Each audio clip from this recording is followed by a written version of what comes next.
Why, you're the very model of sanity. Oh, by the way, I've pressed your tights and put away your exploding gas balls.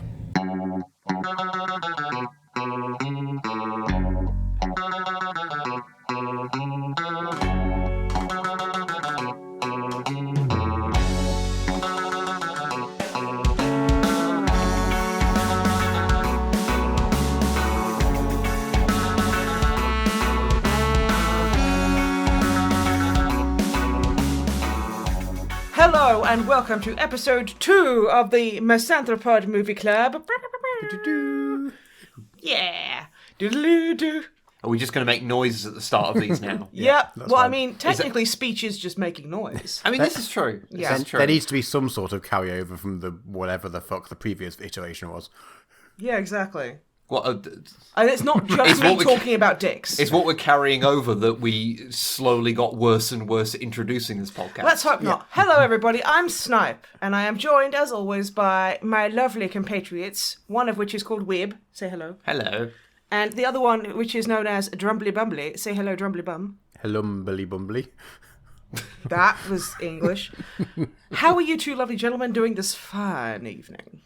I am doing okay. Bit tired, but I me will too. soldier through. I think that's just being old. Yeah. How you doing, Matt? I'm good. I'm enjoying having a chance to watch some films that I otherwise wouldn't find an excuse to watch. So I'm enjoying it at the moment. How are you, Snipe?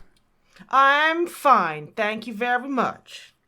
I got to watch a Batman, so I'm happy. Because I'm on a Batman kick right now. Nice. I have always been a Batman fan, to I be was going to fair. say, has that ever not been the case? This is true. It's like I've had levels of intensity okay. over my Yeah, life, yeah. but for as long as I can remember, I've loved Batman. Since I was not born, because I always joke about obfuscating my age. But yeah, I remember watching the 1989 Batman movie a few years after it came out and just falling in love with it. Like, absolutely being obsessed with that fucking movie. Batman Returns, not as great, I get that. Loved that movie, loved Selena Kyle. And just like Batman the Animated Series, I had two favourite cartoons that growing up, well, three technically, but the third one wasn't introduced until a bit later. Can I guess? Yes, you're welcome to guess. Presumably Batman the Animated Series. Absolutely, yes. Otherwise his story's kind of... what? Oh no, it was fucking, I don't know, Kim Possible. I don't know. X-Men. Close. Ooh, close. But not really. Well, I mean, X-Men as well. I loved X-Men too. A big comic book nerd. Yeah. But like my top three, I'd say X-Men probably tying with this other one, which is a Japanese anime as opposed to an Italian anime. Okay. Do you wanna guess? Sailor Moon. It's Sailor Moon, yeah. Yeah. And the third one is Daria.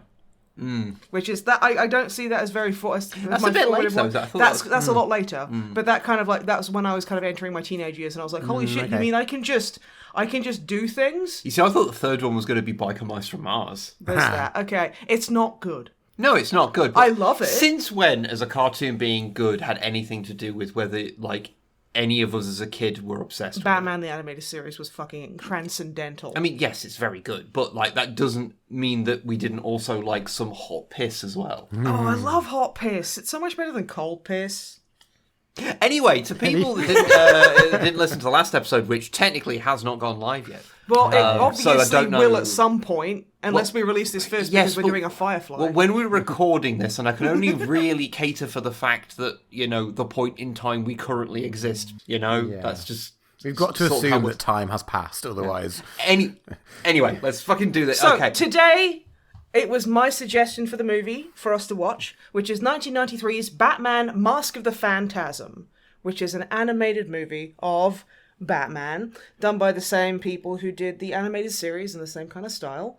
But you've got some interesting facts about it, Wibbolette. A couple of little bits that I'll mention just beforehand. I've got a few for afterwards as well. Because I fucking loved this movie as a kid. I had it on VHS. So I watched the shit out of it when I was younger. So I looked up. This was made between Series 1 and Series 2 of the animated series. There was apparently, it was initially sort of floated that this might be the end of this kind of series, this continuity. I can see that. Which, you know, sort of makes sense Considering when what you've happens. watched it. Yeah. We'll get to that. It was originally not planned as a theatrical run. It was just going to be a made-for-TV movie or a straight-to-video movie. And then basically, as they got everything storyboarded and they basically got it ready to like go and animate it, and they started like getting basic plans together, Warner Brothers came to them and went, "Oh, by the way, we're releasing this theatrically in the United States Because fuck you. So basically, you can't make this for like TV." Like formatting, it needs to be in like theatrical like formatting, and the animators go, "What the fuck?" Which is honestly such a corporate thing to do. So like, wow, okay. And this also meant that they had 8 months set to make it, which honestly they blew it out of the park.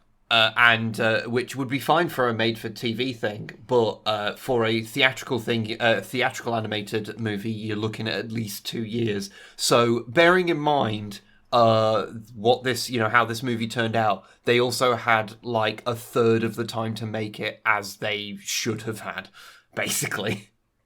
Mm-hmm. So yeah, I think that's pretty cool.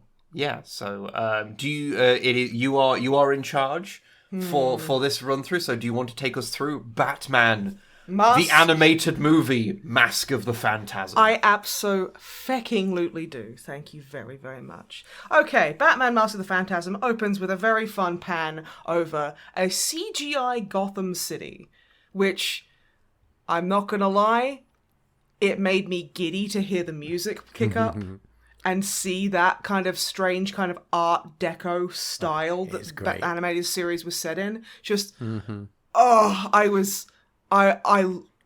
loved it. Immediately, I was like, this is perfect. Do you want to have a couple of interesting facts about the music in this Yes. bit? So the music in it is a new, interesting version of the theme that was used for the animated series.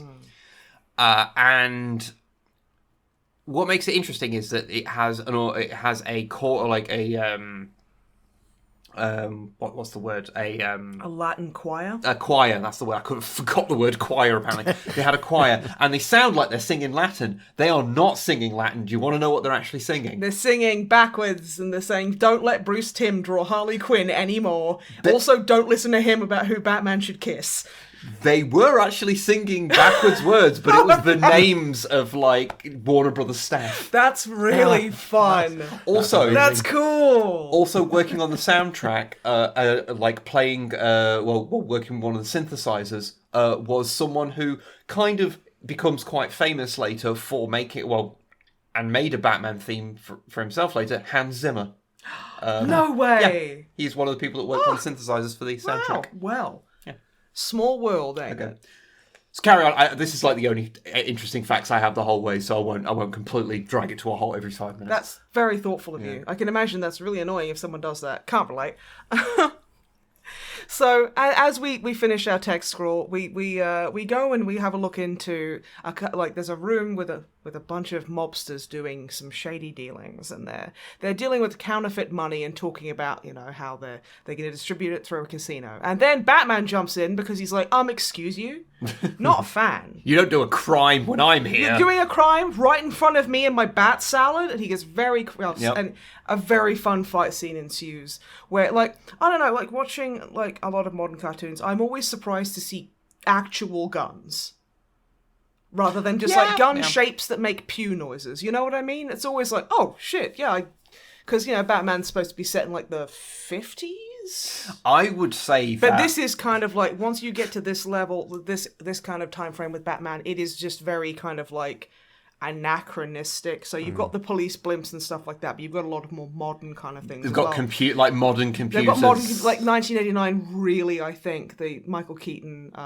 Jack Nicholson, Tim Burton movie. I think that really kind of did the whole kind of nebulous time frame. Batman is set in a time period where the style of like the 50s never went away. It's kind of been forgotten in a lot more modern kind of Batman and like media and stuff like that, which honestly I get it. He's been around for so goddamn long. And like you can tell that, like just thinking, like, you know, Dick Grayson is like seeing him in like playing Gotham Knights and him being like, hey, when I was in the circus, and you're like, nobody is in the circus anymore, and your name is Dick. Like you can tell he's from the 40s. Anyway, we've got like 15 seconds into the movie. Okay.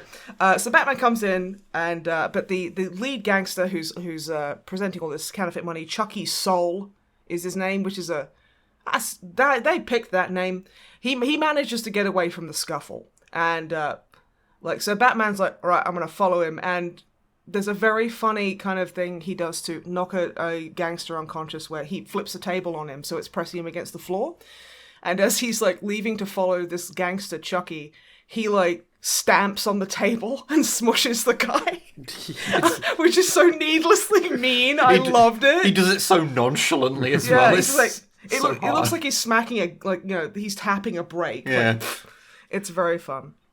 So they have a chase, and Chucky gets away, and he's in his car park, and he's with his counterfeit suitcase full of money, and suddenly he sees Batman. He's like, it's the Bat. It is not the Bat. It's a big spooky thing that has a mist machine on it, and it honestly delivers one of the coolest lines, which is, Chucky Soul, your angel of death awaits, which I thought was that whipped dick, my dude. Yeah, this character who is the titular Phantasm, although they're not named in the movie. They don't name it in the movie. You assume it is, but yeah, they just call it basically like, like the not Batman, basically, because it's mistaken as Batman because it's the same kind of height, build, and has a spooky kind of hanging around in the shadows kind of shtick. They look like the Ghost of Christmas Future, but with a blade for a hand. That's literally how the Joker describes them later in the movie. It is also how they were described in production. Yeah, so that's pretty fun. But yeah, so gangster pulls a gun on him. I'm just going to call it the Phantasm. Phantasm just cuts the gun in half and is like, Chucky, you're a loser. And, chasing. The Phantasm is distracted by a car going down, and Chucky can give him the slip. So he runs into his car and drives. And just as he's like trying to like run the Phantasm down, the Phantasm disappears in a cloud of smoke. And leaves Chucky to fly off this skyscraper car park into another skyscraper, smashing into it, where Batman finally comes in and is like, oh, uh-oh. And he looks down, and this is I remember, I told you this earlier, this little, like, trick used to scare the hell out of me when I was little. And when I saw it in this, it frightened me. Because it's like, you see the car crash into the other building, and you just hear the horn being constantly pressed. You don't see the guy, you don't see anything like that, but just that noise, knowing that he's dead, freaked me out as a kid, and it's such a good little shorthand in, like, movie making. I was so impressed. The corpse slumped against the... Yeah, exactly. So he gets away. Bats is like, oh, that's bad, and like loads of other people come out to see what the commotion is, and they're like, it's the Batman. He fucking murdered that guy, probably. Because that's fine. And while he's like, he's having a look around at the crime scene before the cops show up, he finds a shred of a shard of glass with a strange chemical on it, which he pockets. The next scene is just Commissioner Gordon arguing with Arthur Reeves, who I don't like. He's not a very nice man, and he's trying to convince Gordon, like, hey, your pet bat is like a murderer, and he went and killed this guy, and everyone saw him kill him. And Gordon's like, la la la la la, I can't hear you. And he's like a counselor. He's like a counselor, yeah, and he's like, yeah, and Arthur Reeves is like, well, shit, I can't argue with that logic. Well, a councilman. Councilman, whatever. Not a counsellor, yeah, I guess. Yeah. I've also got Batman examines the chemicals in the Batcave. Alfred, King of Sass. Oh yeah, Alfred has a wonderful line there because it's on the news like, oh, the Batman is like crazy. He's crazy now. He's Batman's gone bats. He's gone batty. And Alfred's like, oh, that's such rot, sir. Why, you're the very model of sanity. Oh, by the way, I pressed your tights and put away your exploding gas balls. No, I love that line. It's so good. I love it. I love how Bruce is just like, thank you, Alfred. Like, he's just used to it by now. It's yeah. I love animated series Sassy Alfred. He's great. He's very good. He's very fun.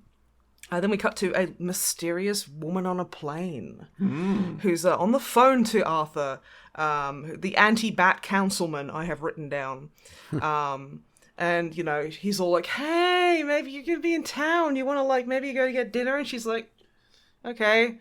And then he's like, oh, you're going to visit some old friends? And she's literally stroking the face of Bruce Wayne on, like, Billionaire magazine. Like, no, I've put that behind me. And it's like, that's not even shorthand. That's just hand. Yeah.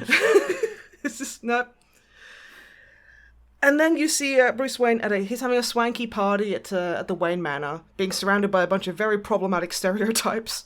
Mm-hmm. You see, because they're rich and pretty, they're stupid. Mm. That's it. That's the joke. And he gets wine thrown in his face by one woman. And then Arthur comes up and is like, hey, Bruce, it's almost like you picked them because you know nothing permanent will happen. And then stares at the camera. Yeah. And then he's like, what was that other woman? The woman that you liked? Adrian, Andy, who knows what her name is. Andrea, that's Andrea, the one. yeah, the one I was just on the phone with, but you don't know that yet. And Bruce tells him to shove a handkerchief up his ass. I'm not joking. And then just leaves. I am paraphrasing, but yeah. So yeah, he leaves and he's like, he goes and sadly looks at he has like a brooding room. Look, if you're Bruce Wayne, every room is a brooding room for you. Yeah. I mean, I'm just reminded of the amazing 1989 thing of him having dinner with Vicky Vale in that ridiculously long table. And she's like, do you like eating in here? And he's like, oh yeah, I do not believe I've ever been in here before. Yeah, he's like, I don't believe I've ever been in this room. And she just starts laughing and he's like, oh, okay, she took that as a joke. That's good. So, yeah, I think he has several set up. He just forgets where they are. So, you know, he goes in there and he's like, he looks at the portrait of his mum and dad over the giant fireplace. And he has a flashback to when he was at college. And he's visiting his parents' grave. And he hears a lady talking. And it's Andrea Beaumont. And she's just having a good old chat with her mum's headstone. And Bruce is the most awkward man I have ever seen. He's like, oh, sorry, you talking to me? No? And she's like, no. I was not talking to you. And he's like, I'm going to stand over here. And she's like, good. And then she's like, oh my God, Mum, that was Bruce Wayne. I bet his dick is so big. And he's like, are you talking? I heard my name. You want to maybe... She's like, fine, okay, I guess you're big, stupid, and handsome. That'll do. So they have a bit of a flirt and a walk. And, you know... I do appreciate that this is a scene where Bruce Wayne is effectively picking up chicks at the cemetery. Honestly, you know, I'm not going to go into that. But yeah, I lived in a small town, okay? There was nothing else to do but pick up women in cemeteries. I do like, because there's like a whole thing of where she's like, hey, so, you know, you seem, you know, like, if you're so rich, why do we always look like you want to jump off a bridge? And he's like, oh, yeah, well, why do you care? And she's like, oh, I don't, but my mum was asking. Yeah. And he's like, I love people who are driven by the, you know, the parental death kind of, like, motivation. That's super cool, actually. I do appreciate... We're in love. I do appreciate I have written down cute parent-death bonding. Hey, my parents are dead, my mum's dead. Nice. You want to maybe make something of it? I do... By touching my butt. I do like how Andrea just, like... is always, like, sassing Bruce. My favourite thing about Andrea is that she does not give a fuck if Bruce Wayne is a billionaire. She does not care. Like, literally, like, the next scene... I'm getting ahead of myself. Yeah. Basically, the next scene is Bruce being like, you know, I made a vow to my parents... and I'm keeping it. And it's him kind of finding his feet, because he's still at college. He's baby Bruce at this. He's a baby bat at this point. So he gets like a balaclava on and, you know, gets dressed in black, and he jumps down, and because the bunch of crooks are robbing this warehouse, and he goes, lie on your tummy and don't give me any trouble. And they're like, who's this clown? Like, literally one of them calls him a clown, which has got to sting. It's full on Batman Year One stuff. Yeah. And he's trying so hard, and they're just like, no, you're kind of lame. And like he fights them. He gets humbled a couple of times, but ultimately he's got the spirit.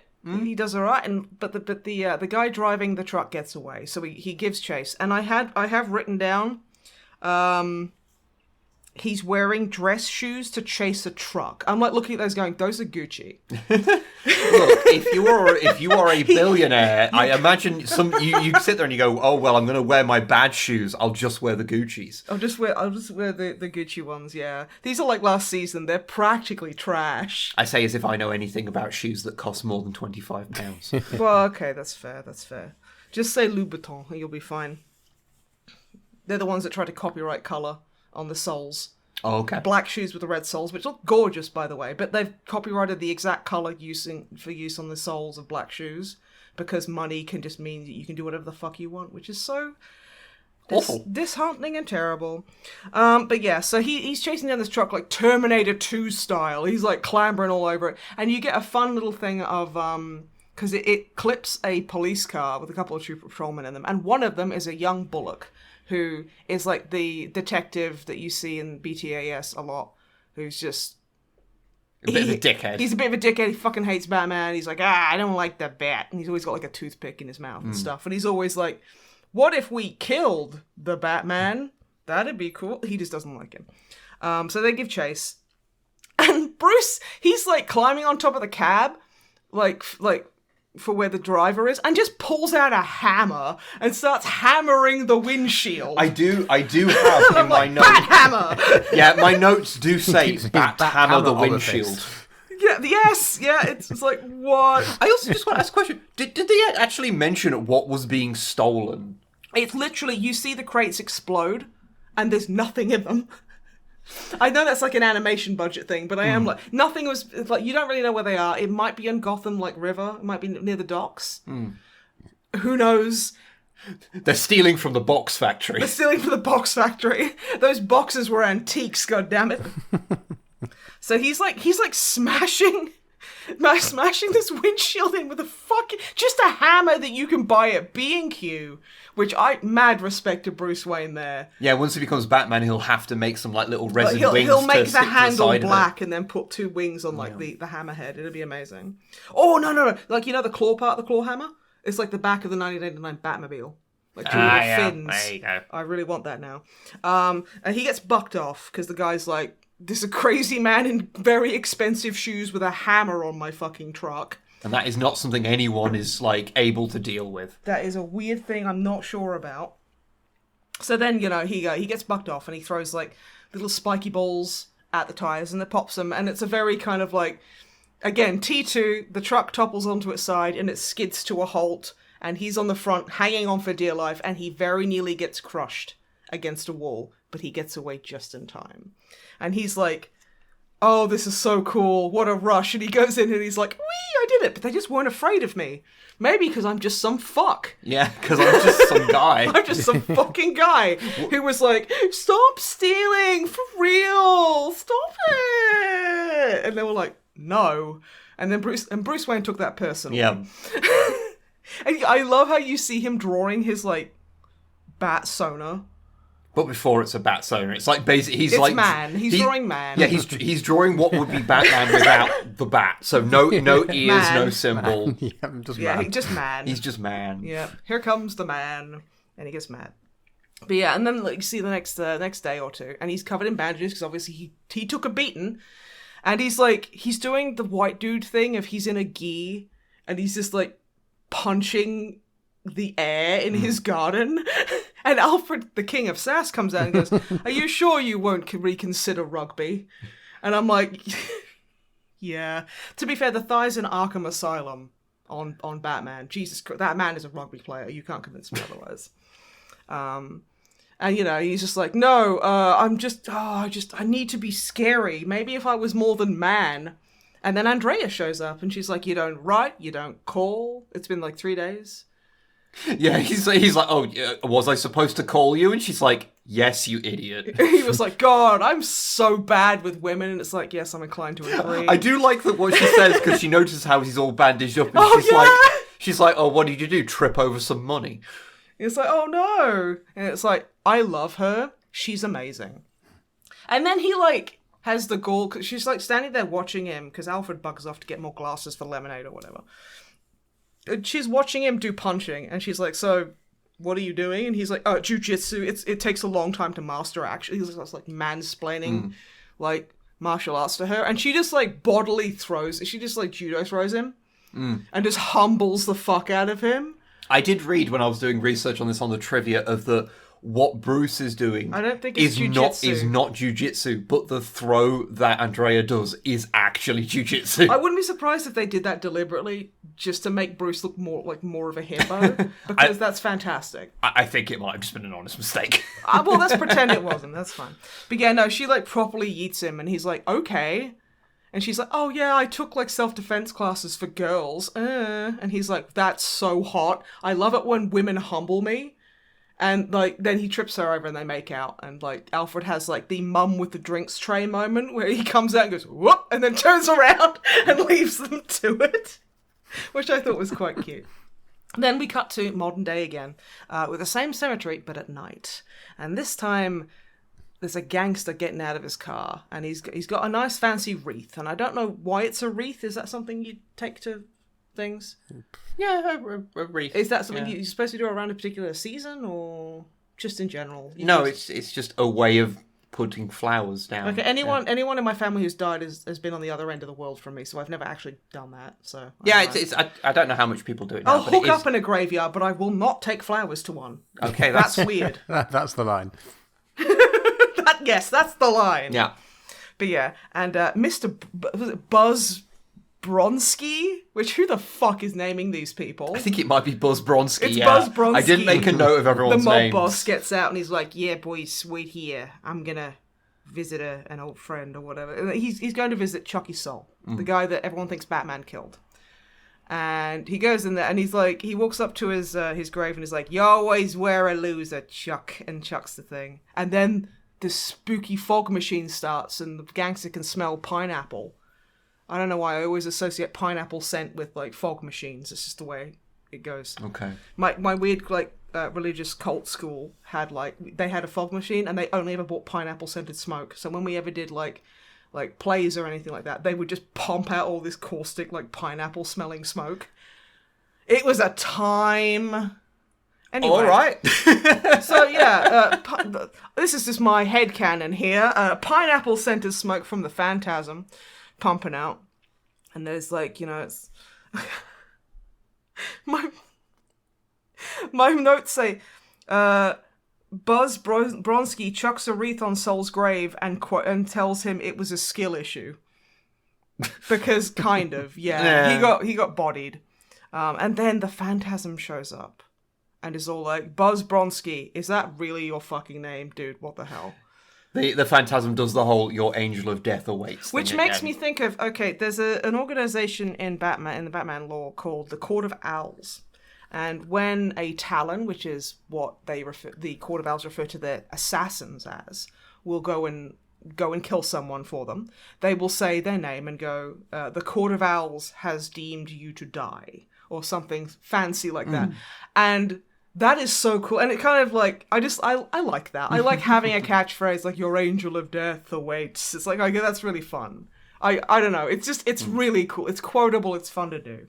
I like it. Should be noted, the Phantasm has this like quite ominous, like booming voice. Yeah, to it, it's quite a deep kind of booming kind of like, almost like an old kind of like Vincent Price era kind of sounding voice. Which fits the weird timescale. Importantly, doesn't sound anything like Vincent Price. Like around that era, where you have the and there's a spooky thing, and it's I think it's fun. So there's the ensuing scuffle because the Phantasm has like a hook for a hand that's kind of like a bit of a fist scythe. Yeah, it's like a hand blade. Like it's almost. It looks like a can opener, like an old school can opener. It's kind of like an axe, but like it's like. You know how you have like significantly less leverage. You know how you have punch daggers? It's like a punch axe almost. Okay, so Dakin, like Wolverine's son's claws? Nobody knows or cares about Dakin. Nobody should know or care about Dakin, to be fair. He's awful. I fucking hate Dakin. And I hate his claws as well. He is awful, yes. Or at least it was the last time I read an X-Men comic book, which was 15 years ago. So well, skill issue. Stop picking like phrases from the kids. For real, bussin', no cap. Giat. I don't believe you fully know what any of those words mean. I unfortunately do, and I have to live with that. But yeah, so so Buzz Bronski. The more I say it, it's like the more I say it out loud, the more disappointed I am. This is the worst part of the movie by far. The Phantasm gives chase, and Bronski's trying to fight back. He's like swinging pickaxes, which of course the Phantasm is just carving up because Phantasm sees you. Phantasm don't care. And then he eventually runs him into an open grave with a big angel I do just statue. want to point out that during this, when he cuts the shovel that he's picked up, It's like a pickaxe. it is a pickaxe. Yeah, when he like cuts it in half, and he takes like the end of it and like hurls it like a stake at a vampire. Yeah. At the Phantasm, who Phantasm then just kind of becomes non-corporeal, and it looks like it goes through it. Would comes back. Would it surprise you to know that one of the big inspirations for the character of the Phantasm was Mysterio? That makes a lot of sense, actually. For those of you who don't know, Mysterio is a Spider-Man villain who is basically what they do is lots of illusions and weirdness. Yeah, that tracks. They look like Jake Gyllenhaal sometimes. Sometimes, not all the time. But then there's Miss Mysterio, which is the female version. I'm not even joking. Yeah, that checks out. Yeah. Marvel. What can you do? And before anyone's like, DC versus Marvel, fucking who cares? Just enjoy stuff. It's okay. None of this versus shit. Just enjoy stuff. And Buzz Bronski, real name, falls into an open grave, which has a gigantic like marble statue of an angel like perched above it, and the voice is like, "Goodbye, Mr. Bronski," and he's like, "Oh, I'm safe now." So he's looking up, and there's nothing, and then the Phantasm just yeets the fucking angel statue, and it just crushes him to death. It's pretty gruesome, honestly. You don't see anything, but like conceptually, it's actually pretty well done, because it's like, you hear him crunch, and then the two mobsters that were like driving him, and like, because they hear him shouting, and they come and try and find him, and they find him after he's been crushed to death, and they're like, "Oh God," like looking like they're like horrified, and it's like, "Oh, that's good." And then they see the figure of the Phantasm like on the and they're like, "It's the bat!" What their words are specifically, "It's the stinking bat!" It's the stinking bat, because he's got smoke around him, and they're like, "Well, that must be stink lines, because Batman is stinking." That's what they mean. That's what they mean. They're not saying stinking like, just it's as a fucking bat. It's like, no, they're not using it for emphasis. They're saying, Batman smells bad. We can see Look at the fart gas he's emitting. We can see the stink lines from all the way over here. And if Bruce said that, he'd cry. He would. I mean, he's going to be crying anyway, but still. Then we cut to an old gangster in his very own brooding room. A lot of brooding rooms in Gotham. A lot of well, for the rich at least. Yeah. That is. You live in the Bowery, you're fucked. You can't afford it there. That's where. That's in the area where near Crime Alley, where Bruce Wayne's parents were shot, because it's a very poor and rundown area. And he's reading the paper, and he's like, the bat's killing us off. And then he panics, and he reaches for his oxygen mask, because he's very, very old and smokes a lot of cigarettes. Well, he smoked a lot of cigarettes. Then it's more Arthur Reeves, the councilman who's a twat, arguing with Gordon, being like, "Batman's really bad. He's killing people a lot, and that's problematic. We should cancel him." And Gordon's like, "La la la la la, woke mob, not listening." No, we stand Jim Gordon here. He's cool. And Bullock and Arthur decide to basically trick Batman, because Batman's listening to this argument between Gordon and Arthur Reeves. Bullock is also present, and you can see Batman outside of Gordon's office listening into this argument, so he knows that they're going to try and catch him. The next thing you see is at the top of GCPD with the bat signal, and Bullock and Arthur are like, "Where is he? He's usually here by now." And then you just see Batman driving away like, "Psych, bitch, you thought." Yeah, the Batmobile accelerating away at high speed like, "Nope, fuckers." It's like, yeah, he nopes the fuck out of there, because... It's actually the only time you see the Batmobile in this movie, actually. Technically. Okay, technically. Yes. That's called foreshadowing. Yes. And then, like, Batman investigates the area where Buzz Bronski, that name is killing me, died. And he finds the same kind of compound. And he does a thing which I have not thought about these for years. He has a dictaphone. When you're youngins who don't know, that's like a personal recorder box that people would, if they went to university or whatever, or they were doing research, like typically in movies or media, you would see them recording their own voice, basically. It's like voice notes, but you had a tiny little, like, answer machine cassette tape. I had a dictaphone. I don't remember why. My dad bought one and then got angry at me every time I recorded, like, me making fart noises on it. Because he'd be like, yes, and scientists will be jealous of me. Let's be honest. It's all a dictaphone is the grown-up version of a talk boy as made famous by Home Alone 2. But it doesn't have any of the voice effects. It does not. So what's the point? Anyway. So Bruce Wayne, he's talking about that. And he's like, oh yeah, it's not much, but it's been that kind of night. And he hears talking. And he goes... First he goes up to... Well, there's a very, very cool shot, which is gorgeous. Like, you see him approach the Wayne, like, Martha and Thomas Wayne's gravestone. But you see the shadow of Batman cast over it. Which is really cool. And he's like, I'm sad. Yeah, he just kind of looks sad at his parents' grave for a while, which is admittedly fair. That's just Bruce at this point. And then he hears talking, and he hears Andrea talking to her mum. And she's like, this whole town has gone to the seeds, mother. That's not how she sounds at all. and he's like, oh, I love you, in his brain. You can see he's thinking that because... of course he does. And she turns round and sees Batman and is like, oh god, okay, that's fucking Batman, alright. And he's like, not... The Batman spook easily. Yeah, Batman spook easily, but they'll be back, and with having adopted more children. And then she runs up and she's like, where'd he go? And then she looks at, like, the gravestone, because she goes, oh, Bruce Wayne's Batman, okay. Like, instantly she just figures it out, which... Yeah, she's like, oh, Bruce Wayne's Batman. Okay, good to know. Like, it does...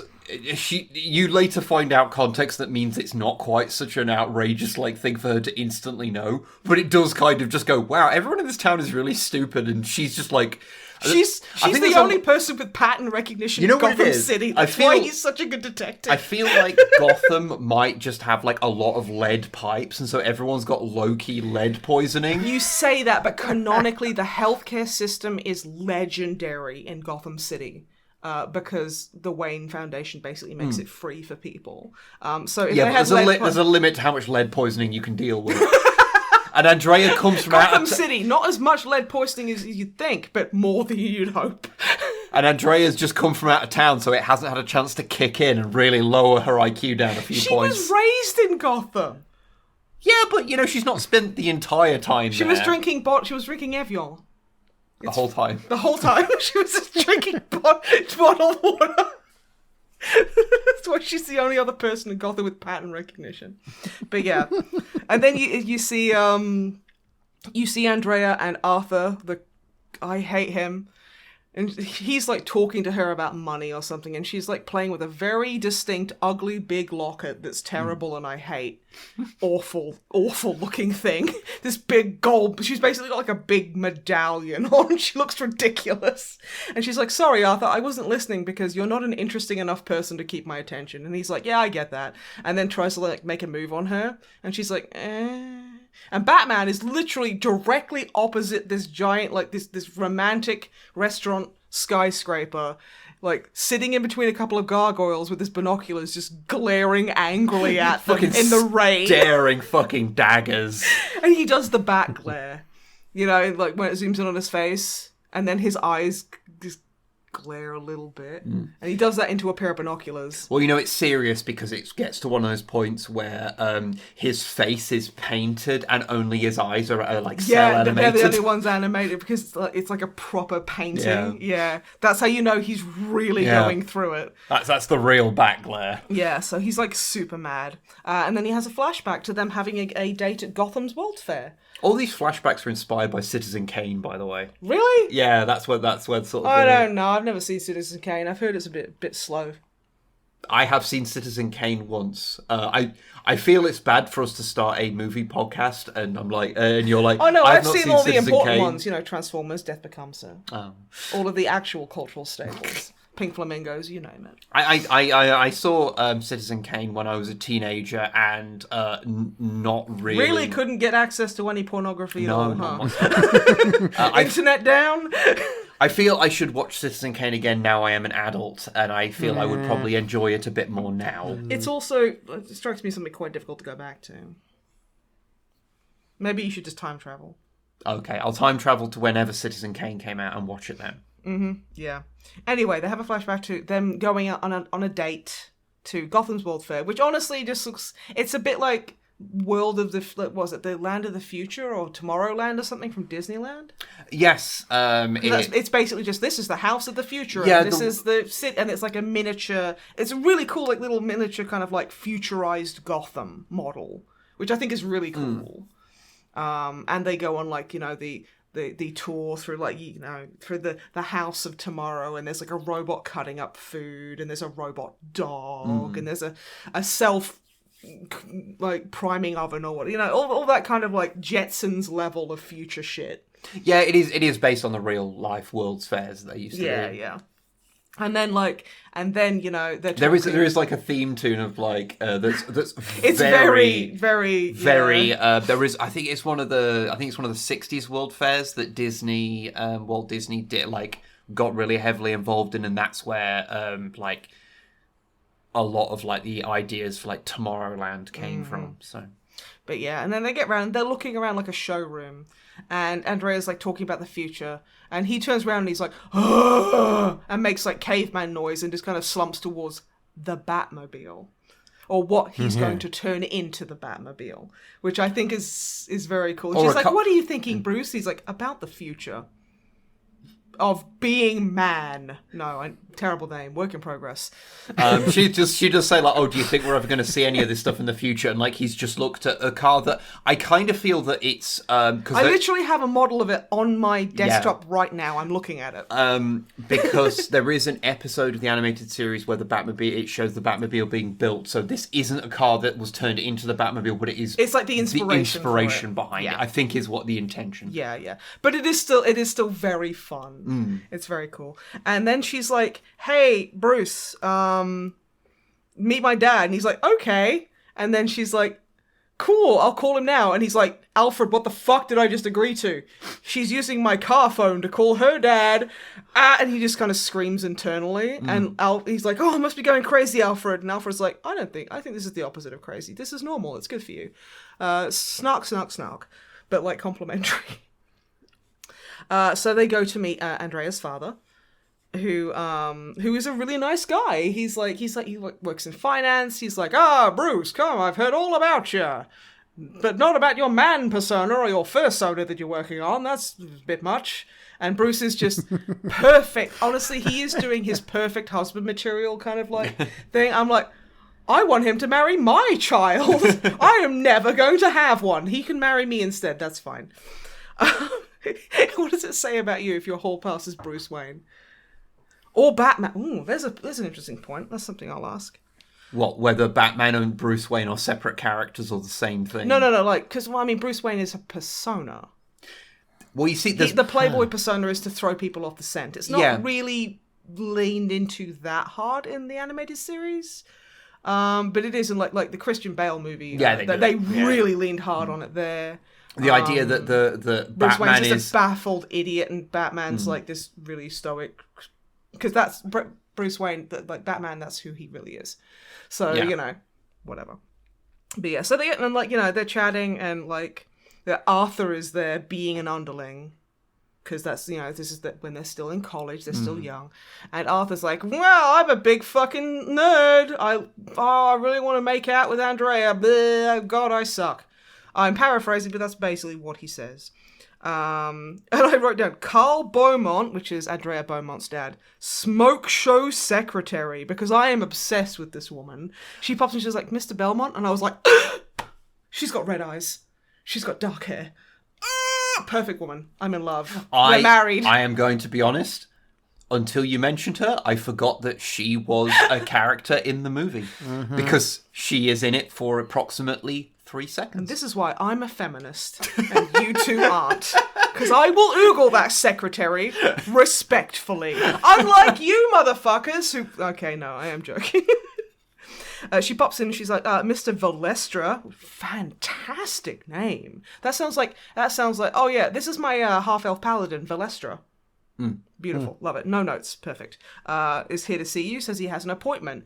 And Carl Beaumont, who is obviously, Andrea's dad, gets nervous and goes, oh, well, if he says he has an appointment, then send him on in.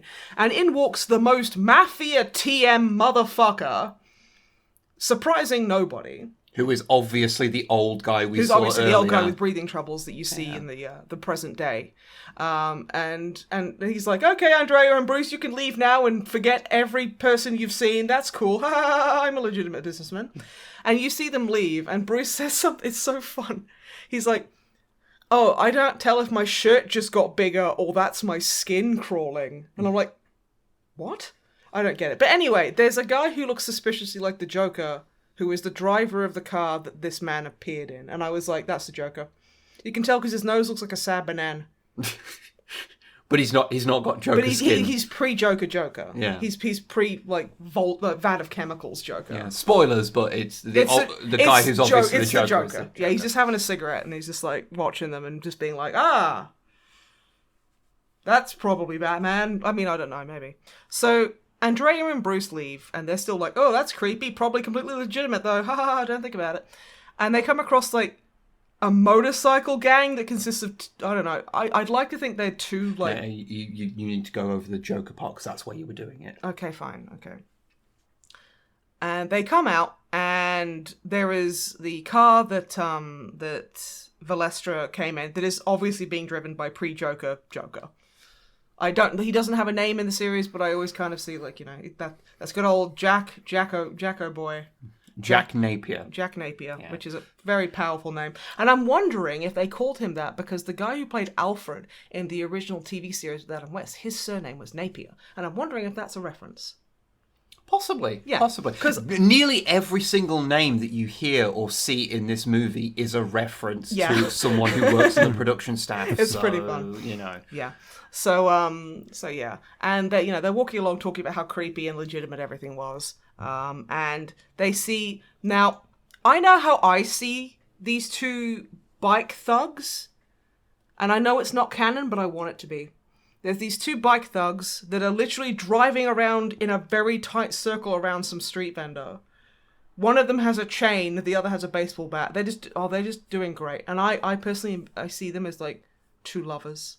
Just trying to make it in the hard world. Isn't there 3 of them? I don't care. There's 2 of them and they're in love. Maybe there's 3 of them and they're all in love. Yeah, because one of them ends up in the water and the 2 of them get away. Okay, so there's 3, but that was the least favourite of the polycule. They were thinking of kicking him out. Anyway. Oh, okay. Yeah, it's fine. There's drama there. So Bruce is like, oh no, that's crime happening. We should stop that. And also I did notice that the vendor has like what looks like her ugly ass locket in his box. In his lockbox of money and stuff.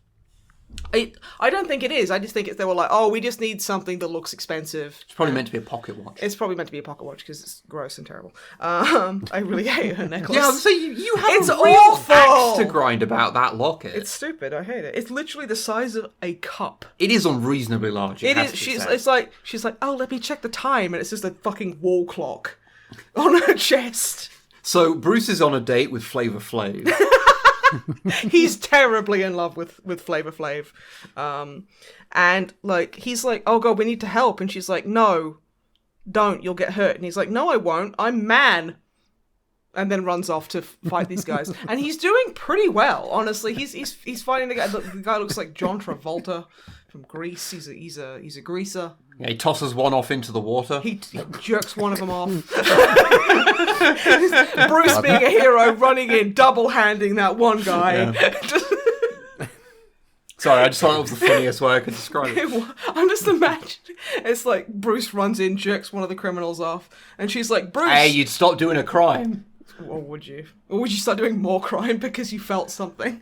You're like, oh. In the moment, look, I'll say, if suddenly out of nowhere a well-known billionaire burst into the room and started jacking me off, I would be thrown off my game of whatever I'm doing. Would that mean... Yeah, but okay, let's say you're making a cheese sandwich. I'm not saying this is like a good thing or a bad thing because, generally I don't want to be around billionaires, but no, this is a fictional universe, so there is such a thing as a good billionaire in this series. The thing is, it would distract me. Okay, yeah, but I'm just imagining Andrea, like, watching Bruce jump in and jerk this guy off, and her being like, you could just, like, concuss him, and he's, like, sitting there mid-jerk going, there's no time. So anyway, what he actually does is hurls a guy into the, like, river that's next to him. He jerks him off until he explodes into the water. And then he fights the other one.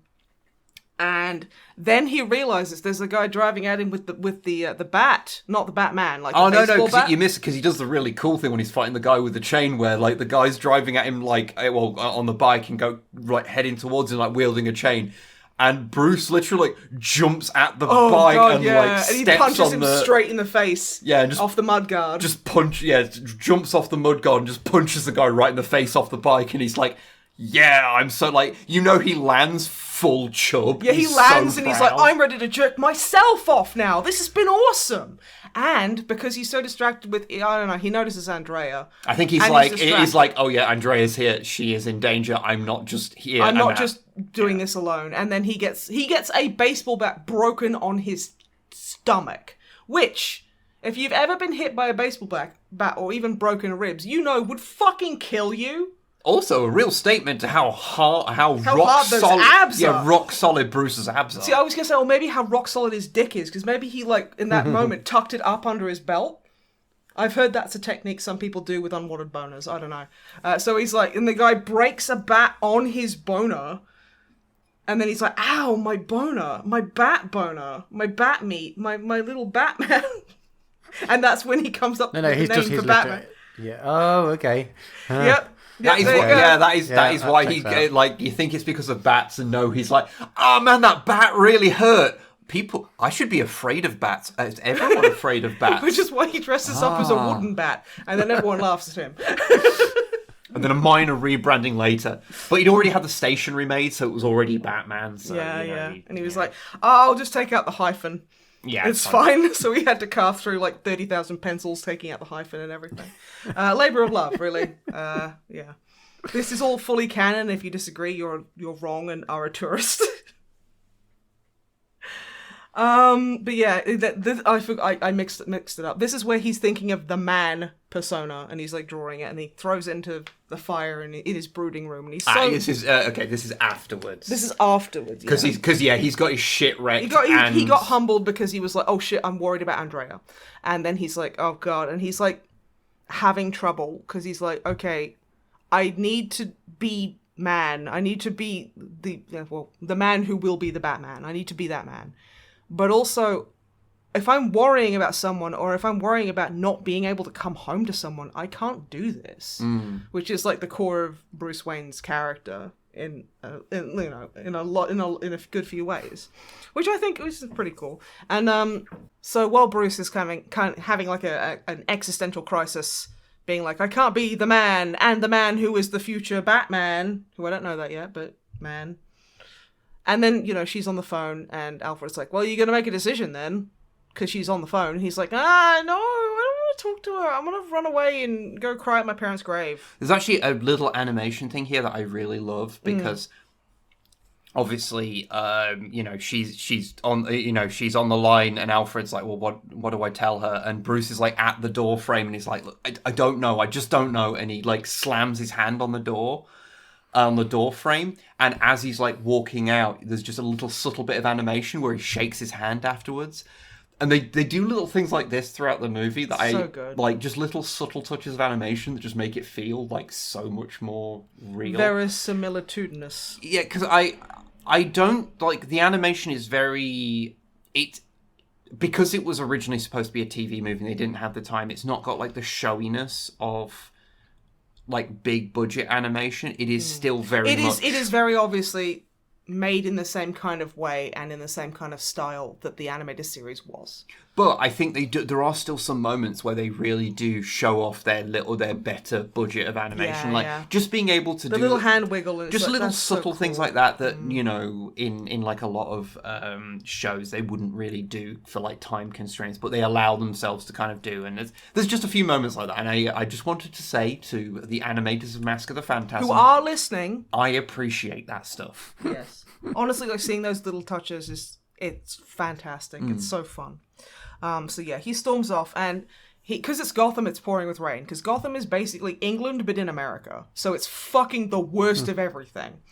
And yeah, he goes to his parents' grave, and he's like crying, and he's like, I don't know. He's like, he really wants to be with Andrea, and he loves her, but he also knows that he can't be Batman and have someone he loves at the same. He can't like have a wife or whatever. See, there's been a running theme we haven't really mentioned that when he first meets Andrea, he talks about how he he made a promise basically to his parents. I did mention that. Oh, did I? He made a vow. Yeah, he made like a vow, and it's sort of come up, about and that's basically him fighting the crime that took his parents from him.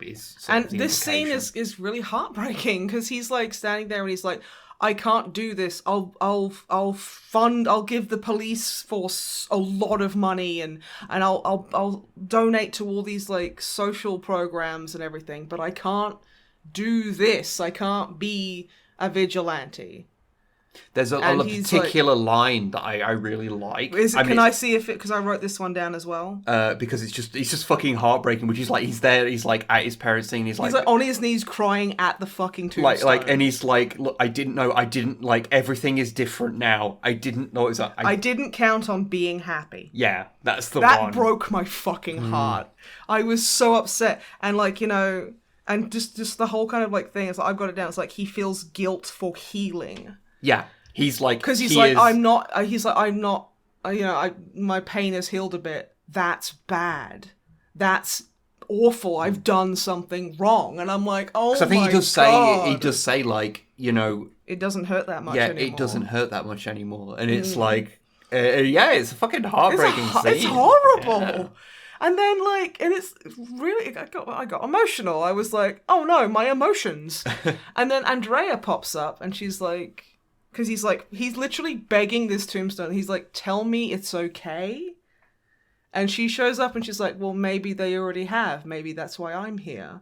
And they have a big cuddle in the rain. And I'm like, oh, this is a kid's fucking movie. Ah! And I'm getting all super fucking emotional. And it's like, yeah, I wrote down, Bats is sad. So am I now. GG. Give sad boy a hug. But yeah, so that's a nice kind of like, bittersweet scene that honestly, Kevin Conroy, God rest his soul, that man was a fucking gift. Then it cuts to Valestra ordering Arthur. This is in the present day. In the present day. There's so much... need to write down, like, I should have written down, like, where it's flash forwards. Yeah, I think we mentioned the entire last thing that just happened where it's talking to, Well, we're talking about him not knowing about Batman yet, so yeah. That's all. So yeah, now we have we come back to modern day, and Valestra is ordering Arthur into a car. And basically he's like, look, I've heard that Batman's knocking off mobsters now. We've heard that he's gone off the deep end and he's killing us. What the hell is actually going on? And Arthur's like, yep. Yep. And then Valestra's like, fuck, I need my O2, and that's the scene. Pretty much. Yeah. Pretty much. And then okay. Also, Arthur health shames him, and he's like, let me out of the car. It's getting unhealthy in here. And then it's like, okay, dick. Then we cut back to, I have 8 pages of physical notes. Then we cut to the Batcave where Bruce is like, God, I'm so fucking stupid. Like, God, it's all that lead water I've been drinking. The 2 mobsters that were killed, Buzz Bronski. And Chucky Soul, they were both connected to a money front that they, a couple of dummy corporations that they were holding, like 10 years ago. What the hell? And there's a third person who was involved in this dummy company. called Salvatore Valestra. Eagle-eared viewers will know that was the guy who just unhealthed Arthur Reeves in the back of his car. It's canon. Then Batman has kind of like, because you can tell he's like going through it, TM, because, you know, Old Flame's back in town. He's seen her hold hands with Guy, who is Slime, and he's just he's been a bit of a teenager. He has a bit of a teenage moment. So, you know, he storms off to go and look into Valestra. And Alfred's like, you really need to just, like, take a minute. And Bruce is like, you really think you know everything there is to know about me, don't you, Alfred? And Alfred's like, and I quote, I diapered your bottom. I bloody well ought to, sir. Like, properly sasses him. And then Bruce is like, shut up, I'm driving my fucking booze. He's like, yeah, well, you don't. No, you don't. You're bald. And then drives off. What Alfred actually asks is like, are you going to basically go visit Andrea? Yeah. And he's like, no, shut up. Shut up. You all going to visit Andrea. Shut up. You're old, shut up. Shut up, fucking mustache. You're a real dad. Wish you were. Then you'd be alive. To be fair, I love Grandpa/Dad Alfred. He's the best. Bat sneaks into Valestra's house, and, you know, he's looking at all the photos, and then he sees one where it's Andrea's dad, and, like, the whole gang. So they've got Valestra and Sol, and you've got Bronsky just hanging out, and also the Joker in the top right corner, but we don't know that yet. Who's just like, yeah, I'm standing here having a cigarette, looking real unmakeupped right now. So Bruce is like, okay, I'm stealing this. What makes me laugh is that he doesn't just take the photograph out of the frame. He takes the frame with him. He's like, he puts it in his like cowl, in his cloak. And he's this like, is actually a bit of a continuity issue, because he does sometimes when he's showing it is obviously it is in the frame. It is not in the frame, and sometimes it is in the frame. But yeah, it's fine. Then there's a flashback to Andrea and Bruce is kind of walking around like Wayne Manor's like exterior, just, you know, being in love, being cool. And she's talking about how she's like, oh yeah, my dad needs to go to Europe for like a few weeks. You know, it's a very hush-hush business deal. He won't tell me anything. And, you know, I've always wanted to go to like Europe, that wonderful country, so rich in history. That one place, Europe. That monolith of a place. It's all the same. Very big, very weird. They speak Euro there. They all speak Esperanto. Yep. And Bruce is like, is there any way I can convince you to stay? And she's like, lol, no. And he's like, well, what if I propose to you in the most depressingly shit way possible? He kind of does. He's just like, well, here's a wedding ring. Fuck you. And he gives her a box and she opens it, and the most ugliest fucking engagement ring I have ever seen. And she's like, oh, Bruce, yes, I'll marry you. And he's like, oh, thank God, I messed that up. And then they hug, and then bats come out of the floor because they're near the Batcave. And it's like, oh no, Andrea, there's so many bats. I didn't know this hole was on my property, this bat hole. The bat hole where the all bat the hole's bats where he come. keeps his hammer. It's like MGS3 when you're fighting the Pain, who's made of bees. He just shouts the word grenade, and then the bees manifest a grenade and carry it to him. That's what the bats are doing. Are you suggesting the bats? Hammer! The bats are bringing him a hammer. Yeah, the bat hammer. Yeah, the bat ham. Do the bats like manufacture the small hammer as well? So they have like a forge down there? Yeah, a bat forge? A bat forge, yeah. Okay. And they've got like little bat OSHA things, so they have to have their feet covered. So this is where Batman gets all of his Batman branded things? Yeah, it's not... Yeah. It's not Fox. It's not Lucius Fox. No. It's little miniature bats. In fairness, is Lucius Fox... Does he even show up in the animated series canon? I don't think he does. It's been a while since I've watched the series. I don't think he does. At least I don't remember. He probably does, but I don't remember. But yeah, no. So and like he's like, Andrea and I were afraid of the bats. I'll put this fear away for later. Yes, I'll suppress this so it can be useful to me in the future. I'll suppress this so I can internalize it and it can be part of my trauma for later. I've got in my notes. Bruce proposes in the worst way possible. She says yes. The bats object. The bats are like, no, you fucking don't. I object. Don't get fucking married. Motherfucker, You barely please. know each other. Fucking too young. These bats are From Norfolk. He had them imported from Europe so she wouldn't leave. Look, you love their European bats. Look, they're drinking tea and eating Bakewell tarts. One of them's got a whippet on a string and a flat cap. And it's not even a real whippet. It's just the other bat is a bit kinky like that and is pretending to be a whippet. Oh. Yeah. Look, he got the most bats for the least expense, okay? That's fine. They decide they're going to go break the news to Andrea's dad. It's like, late at night, so they get to drive over. And there's a very cool shot where Andrea's dad and all the mobsters he's talking to are silhouetted, which I think is very fun.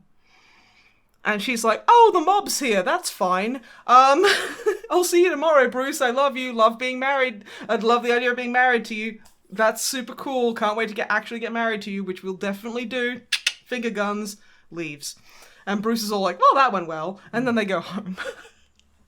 And then, you don't see what happens when, Andrea goes in. That's fine.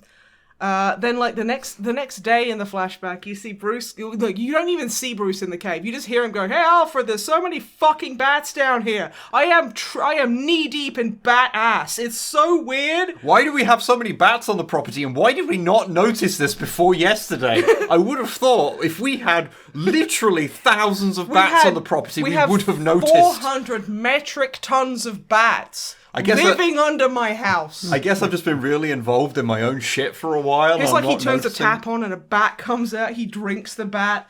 There's bats in the fridge. There's he cracks an egg and there's a bat that comes out. The gutter is just full of bat corpses. Yeah, no, the bats are alive. That makes it worse. They're like, you get bat kings rolling up. There's like tumbleweeds rolling made of bats. Made of bats. I shot my book. Oh. I lost my place because I was thinking about bats. You were thinking about all the bats. I'm channeling Bruce Wayne. I was thinking about the bats super hard, so I can't do things normally. Okay. And then, like, when he comes up from the bat hole, Alfred is, like, looking really upset. And he's like, Alfred, what's wrong? And he's like, this came in the mail. And it's Andrea's wedding ring box. And it says, Bruce, that proposal was so shit. I shat bats. For 2 weeks. That is not what it said. You were making that up. Warner Brothers, hire me, you cowards. I'd be the next Gail Simone. No, I could never. Like, all hail Gail Simone. We love her. But yeah, and it comes with a note, and Bruce Wayne just basically decides to put the bullet points in it. Refuses to read probably what the bridge was like. Like, Bruce, I'm so sorry to do this. I love you, but no, he just goes, left with Dad. Too young, need time. And then he looks off into the middle bat distance and goes, forget about me. And it's like, well, that's probably, she didn't bullet point her. I don't think she'd be that much of a sociopath. And she might have done. If you need, you're going to leave quick, you basically send it like it's a telegram. Dear Bruce, stop. Too young, stop. Left with Dad, stop. Paid by the letter, stop. Reverse charge, stop. But yeah, I've got in my notes, Bruce, quote, guess I'm Batman now. Because, yeah, he's like, okay, don't have to worry about wife, so that's fine. And it's a really cool scene where you see, like, it's, like, heavily shadowed, and you see, like, the silhouette of Bruce in his Batman outfit, but he hasn't put the cowl on yet. And then he puts it on, and he turns around, and Alfred's like, fuck! Ah! And it's like, it's... I think Alfred does actually, when he sees him... He goes, my God. Yeah, it's like, dear God. Yeah, which is like, okay, it's funny, especially because, like, he turns around and then he does the bat glare for the first time, and Alfred fucking shits himself. The bat squint. The bat glare, yeah. It's definitely him trying to read, like, the menu at the back of a takeaway. Like, yeah, it's like, okay, and Mr. Wayne, could you read the bottom line? H. I want to say 3. Might be a B, though. A bat. It's a bat, a bat, a bat, a bat, and a bat. What kind of man has bats on the brain? And then we cut to modern day, where it's a rundown Gotham World's Fair, which I know Wib didn't notice, but Matt, I wonder if you did, that the sign, like, the dulled letters, makes it spell, go ham, warfare. which made me giggle. I did not notice that, no. But yeah, it's Go Ham, because it's supposed to be Gotham World's Fair. Yeah. And then it's WOR Fair. So I was like, Go Ham Warfare. That's way cooler than Gotham World Fair. I'm sorry. But yeah, one thing we did forget to mention when the mob people were over at Beaumont's. Over at the Beaumont place, outside. Oh, the Joker's being a fucking creep. The not Joker is outside and he's creepy. He like growls at her, but like, you know, the sexy kind of. Yeah. He does that at her, and I'm like, you aren't Eartha Kitt. You can't fucking do that. Get out. But I think I blanked that from my memory because that creeps me out so much. Okay. I was like, oh god, that's creepy. And then it does it again. I just want to say, just so you know, he's still around. The Joker's just hanging out. It's fine. And you see Valestra pull up, and he's got his like little portable O2 thing because he's dehealthifying before our very eyes. And like a ride starts up and makes him jump, and then suddenly it's just shot to pieces. And who do we see in the corner? Is the Joker. But It's- like the Joker. It's the Joker, baby. The Joker, baby. That's in that moment he truly became the Joker. And he's like, and obviously Valestra's going there because he's like, look, you know, like the bat's whacking us, not. The bat's whacking us off. Not in a good way, and like, you know, obviously this upsets the Joker because he's like, what? Batman, stop jerking people off? That's a problem. Yeah. That's a problem for Gotham to deal with. And so, you know, they ride into the house of the future where the Joker just chews the scenery and is very funny. Like, it's just you know, just hanging out. Just hanging out in the world of tomorrow. He does go... He introduces his robo-wife Hazel and pinches her cheek, saying she's a cutie, which a bit of the rubber of her face comes off, and he goes, ugh, and then puts it in his fucking jacket pocket! I was expecting him to eat it, so... Yeah, me too. But like, just seeing He him does go, that a bit, and like, then puts it in. a similar thing happens where it's sort of implied a bit comes off her ass and he does it again. He stores it. Again, this is like the little touches of animation of like little mannerisms that I really like I'm about just kind this of movie. like, okay, now this is great Joker writing because that is something he'd do because it's weird.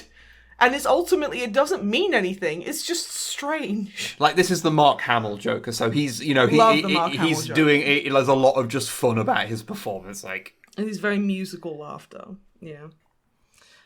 He also gets off the fucking thing, and there's the robo dog, and he's like, "Oh, this is Rusty. Isn't he cute? Down, boy!" And then fucking rugby kicks him, and I'm like, fair, that's fine. But yeah, and so he's like, Valestra's like, look, you know, Bats has gone crazy. He's killing us all. And then the Joker's swooning, going, maybe I've finally driven him to murder. How cool is that? And he's like, okay, yeah, that's real cool, but also he's fucking gonna kill me and then you. So how much money do you want to protect me? And he's like, oh, like what do I look care. like? Pest control? Yeah, and it's like, okay, that's pretty funny. And then, you know, and he's like, no, not gonna do that. Okay, maybe I will. And then he puts his arm around him, and it's like, we were talking about this earlier, which we probably shouldn't do that. But like, this movie does really, really well with the really silly, over-the-top slapstick Joker, who then on a dime turns into this really serious, intensely creepy Joker. Well, you don't see him doing it. He's just threatening. Well, yeah, because he like puts his arm around him, and he's like, no one's gonna hurt my pal Sal. Yeah, he's like, yeah, see, no one's gonna hurt my pal Sal. See, there we got a smile. Let me see, a nice big smile. And then the scene ends, and you're like, oh fuck, that old man is gonna get like Smilexed so hard. Yeah. Oh my goodness. And then it's like, it cuts to Andrea and Arthur having come in from a date, and she like opens her door, and he's like, hey, maybe I could come in and have sex with you. And she's like, no. That is just the vibe. She's like, no. It's a good job she didn't, because Batman's in her apartment. To be fair, knowing her, she'd do it and be like glaring at Bruce the whole time. Like, yeah, what are you gonna do? You gonna batarang me? You gonna go cry? And then she like fully like makes out with him because she knows like Bruce is in her apartment, and then slams the door, and then turns the light on and gets Batman jump scared, and she's like, "Oh wow, it's you, you fucking dweeb," and he's like, "I'll cry about that later," but for now. He shows her the photo, which I think is in the picture frame, and then she takes it, and it's just the photo. Yeah, it's just a continuity thing. which is fine. They made it in 8 months, okay. Yeah, they did great. I can't even fucking get out of bed in 8 months. They did amazing. And he's like, "So, your dad knows these guys," and she's like, "Apparently, nothing to do with me." He's like, "Okay, well, where is your dad?" And she's like, "I don't fucking know." And he's like, "Okay, what? You told Reeves that." He was, I can't remember where he was. You're closer than ever, and he's somewhere else. And yeah, he's just in Europe somewhere. Yeah, he's in, the country Europe, beautiful this time of year. Yeah. And he's like, "No, you didn't. You told Reeves that you're closer than ever, and you know." And she's like, "What? Did you bug me?" And he goes, "No, I read lips." And I'm sitting there going, I feel represented because I can do that. But then again, the problem with reading lips is. A lot of people don't enunciate very well, so you end up seeing things like you can end up misinterpreting things pretty easily. Mm-hmm. So I was like, it's like, "No, you said you were closer than ever. You also said that he has the xylophone man on the cheese phone, and that Andrea, that's over a line." But yeah, and like the most devastating fucking blow because Andrea can just cut to his fucking core with a sentence. She drags him. He turns around and goes, "Oh yeah, what, you still following your father's orders?" And she says, "The way I see it, the only one in this room controlled by their parents is you." Which is brutal. It's like, "Wow, Andrea, you jerk." And then like Bruce is like, "Okay, I don't care, actually. I hate you and you're not my friend." And he leaves. And then she collapses and cries because obviously complex emotions. Then we see that the Phantasm has come for Valestra. So he goes into the old mafioso's brooding room and he's reading a paper. And he yanks the paper out of the way and he says the cool thing of like, "Salvatore Valestra, your angel of death awaits." And then he's just got that horribly like mangled Joker smile when someone's killed by the Joker by too much of the weird Joker toxin. And there's like a little like VCR on his tummy with a tiny little like camera that looks at him and goes, "Oh, good. There's not Batman going crazy and bumping everyone off. That's interesting." Yeah, it's the Joker's voice coming through the camera. Yeah. And they're like, obviously the Phantasm is like, "Oh, I fucked up. That's kind of bad." What I really like is because the Joker says, it's like, "Oh, don't worry, your face is going to be plastered all around town. Not to mention your leg, your spleen. Your eyes." And of course, Phantasm's like, "Oh, there's a bomb in here. I'm fucking leaving." Yeah. And at that point, the bat plane comes into view. Well, the Phantasm dives out the window as the bomb goes off. Yeah, and the bat plane's like, "Oh, that's probably something I should pay attention to." So, yeah, they have a bat plane chase. And they're like running across the rooftops, and Batman like he ejects and puts it on autopilot and auto land, and then he chases the Phantasm.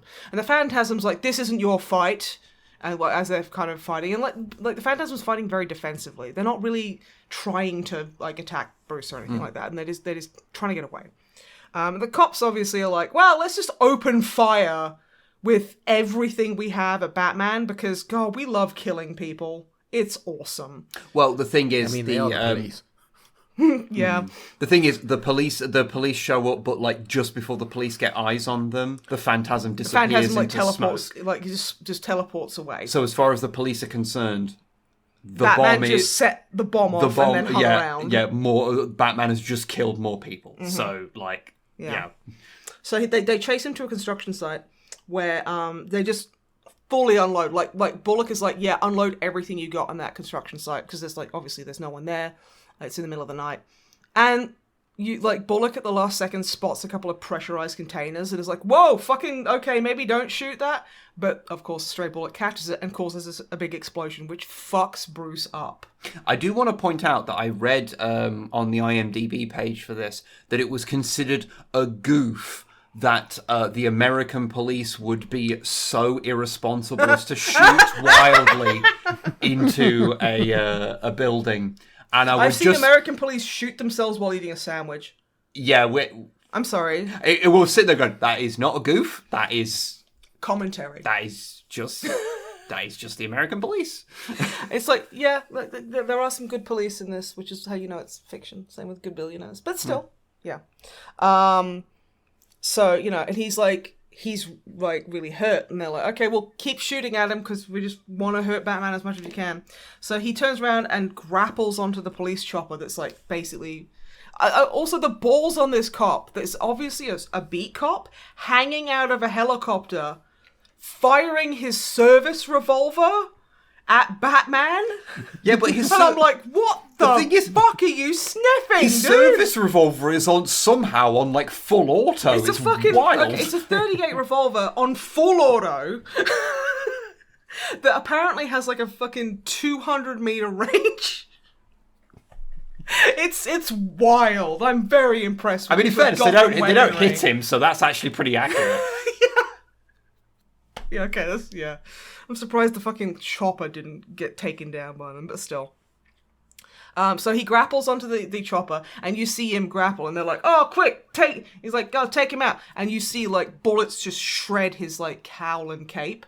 But then it's what do they call something horses? It's like a wooden kind of construction thing. Yeah, he just puts his cowl and cape on one of those and just grapples it, so, you know.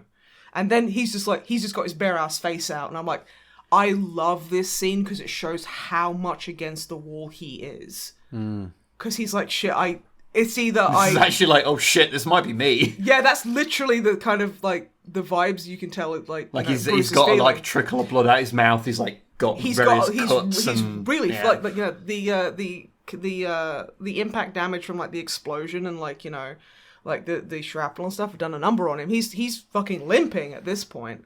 And he's like, okay, he manages to get the upper hand, and he's running out, and by the time the cops realize they've duped, he's got a bit of a head start.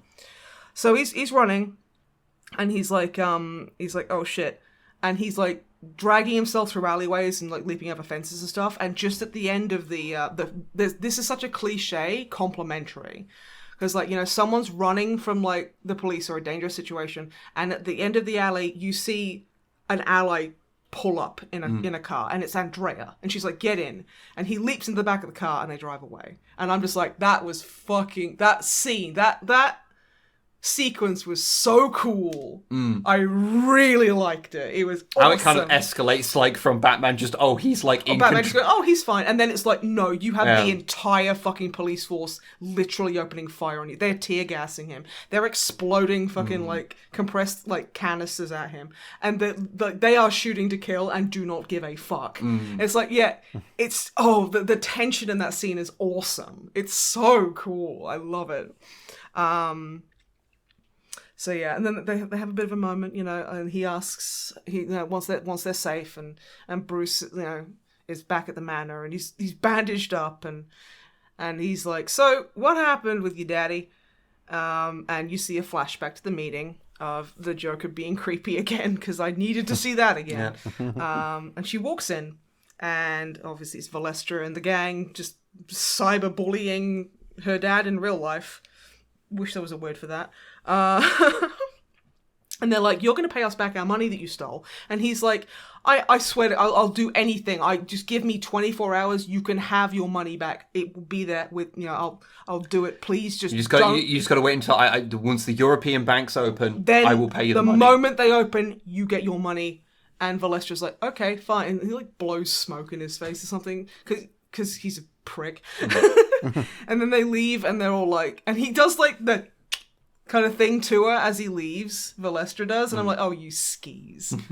And then she's like, as soon as the door shuts, Beaumont's like, pack of bags, I was lying, lol. Yeah, we got to fucking leave. We have to fucking go. And like, you know, and she's like, but Bruce and I are getting married, and he's like, lol, bitch, you thought. So I'm sorry, but like, if you stay, they will kill you They'll kill me. know. They'll kill you. They'll Yeah. They'll kill the person who sells you your fucking street pizza. Yeah, this fucking sucks, but we gotta go, and we gotta go now. Yeah, and he hugs her, and he's like, "Don't worry, we're going now, but you have to trust me, and I'll do whatever it takes to make sure you're safe." And she talks about how they traveled all over Europe, beautiful country, great this time of year, to kind of recouping the cost, because he was like, look, I can't pay them back because everything's wound up in investments. It's not, I need like months to get their money back. So he's like, is going all over Europe, gathering the money that he owes them, thinking that he can just buy. Well, doesn't she say that it's like he like the money that he had from them, he basically invested that and made way more money off it? Yeah. And so he's like, but he needs to get the money out, and it would take months, which is why he's using this time in Europe to kind of do that and get their money back, and basically go, hey, look, I've got your money, sorry, I disappeared for 6 months. We cool? They were not cool, gentle listener. The mob was not okay with that, because it turns out if you even move in a way they don't like with their money, they're gonna kill you because, well, they're not gonna let you, take an inch. So that's what she tells Bruce, that he was like, getting money kind of to pay them back. But basically, she's like, but they know that. And then like Bruce is like, so that's what your dad's done. Your dad became this guy in a costume to kind of like make sure you were safe and everything. And she's like, yeah. Because crazy old dad. Because you can't just pay back. You can't these just guys. pay back the mob because they want interest in blood. Yeah, so. That's literally. She's like, she wants. They wanted interest compounded in blood. So and Bruce is like, oh, okay. He puts two and two together and goes, okay, so your dad's killing them now to keep you and him safe. And she's like, yeah, dad's like that. You know what dads are like. Dad be crazy. Dad do be crazy sometimes. And they kiss, and Alfred does the mum with the drinks tray again, and is like, whoop, leaves him to it. They bone down. Good on Bruce, breaking that dry spell. And they like, they have a beautifully scenic fucking like morning after, where she's standing on the balcony in the wind in his dress shirt, just like, and he brings her coffee, and he's like, I'm gonna have to like fight your dad, and she's like, yeah, who cares? Well, she's like, she says like, oh, that's fine, daddy doesn't matter anymore. Yeah, I wrote down like, Bruce is like, gonna fight your dad, quote, whatever. Andrea leaves. Basically, yeah. Yeah. And Bruce is sad because he's like, I'm still conflicted about Batman and everything. It brings back the old thing of like, well, I'm in love with this woman. I have to pick between her and Batman. And he kind of internally decides like, I'm going to fight her dad and then I can marry her and not be Batman anymore. That's cool. Like maybe I could do that. That could be cool. That's cool. And then he's like, he can't help it. He notices at the corner of his eye that there's the man in the background of Andrea's like picture, like her father's picture with the gangsters, that guy who looks like the Joker with no makeup kind of looks a bit like the Joker with no makeup. So he like draws a big like smiley face on him, and he's like, oh no, it's the Joker. And we all go, oh no, it's the Joker. Then it cuts to Arthur in his office at night shouting into his phone about how the police were stupid and let Batman escape, which, I'm going to be honest, they didn't let him have anything. That man earned that escape. Yeah, I'm did. sorry. He earned that. Then there's like a knock at the door, and the Joker's like, sup, Artie? You big stupid butt face? I'm paraphrasing, that's basically what he says. And he's like, hey, remember when you knew that Beaumont's dad was working for the mob and you like didn't do anything, and then you use that information to your like advantage later, and now we don't know what that is. So we're like, oh, that's interesting. So he's like, yeah, maybe like you can do me a little favor. And Artie is not very happy about that, but he kind of has to agree. And while they're having a bit of a kerfuffle, Andrea calls. And the Joker's like, oh, you're answering this. This is going to be gold. And she's like, oh yeah, I've got to say no to lunch because I like got that good bat dick. And I'm just not interested in you because you're the worst. Which is fair, Which is honestly. honest, and he's like, yeah. And I love how awkward, how non-slimy he is, because the Joker's like in his face, like, what you gonna say next, buddy? And she's like, well, I'll tell you everything tonight, okay? It's just a big mess. And he's like, cool. And then the Joker hangs up and goes, what is the quote? It's like, and we're talking about the old man, and who should call but the fruit of his loins? Or it's like the spawn of his loins or something. Yeah. And I'm like, that's the grossest way you could have said that. Very nice. And then, the Joker, like, bullies the guy. And then I wrote in my notes, finally the Joker does something I can agree with. And he basically doses him with Joker toxin. And the next thing you see is Arthur in the hospital under the effects of the Joker toxin, laughing his ass off. And they're like, oh no, we need to give him like tranquilizer and make him calm down because it's just going to get worse. And we need you to stay calm for the duration of the toxin's kind of like, lifespan in your body, and just chill out and you'll be fine. So they shut the door and leave him alone. And then Batman's like, lol, fuck doctors, what do they know? I've got my healing crystals. And like, just comes in. He doesn't have healing crystals, I'm joking. And then like, and there's this, it's quite a creepy scene because Arthur's like, he's obviously like, he's stressed, so he's laughing a lot more because the Joker toxins got to him, but he's also like, terrified of Batman. I really like the first line, like when he sees like, Batman. Oh no! Yeah, he's like trying to restrain a laugh. I'm going, oh no! Yeah, like he's so, genuinely terrified, but also like he's he can't like stop giggling laughing. and like, oh no! It's so well acted. Like that is. You feel bad for laughing, but then you remember it's Arthur Reeves, and who cares? Yeah. So you do kind of find out what his whole deal was. That it was like Batman's questioning him, like, okay, so what happened? And he's like, well, I kept in touch with them because I helped them flee to Europe. And then when beautiful country, and then when I was running for office, I asked them for money because I was broke, and they said no.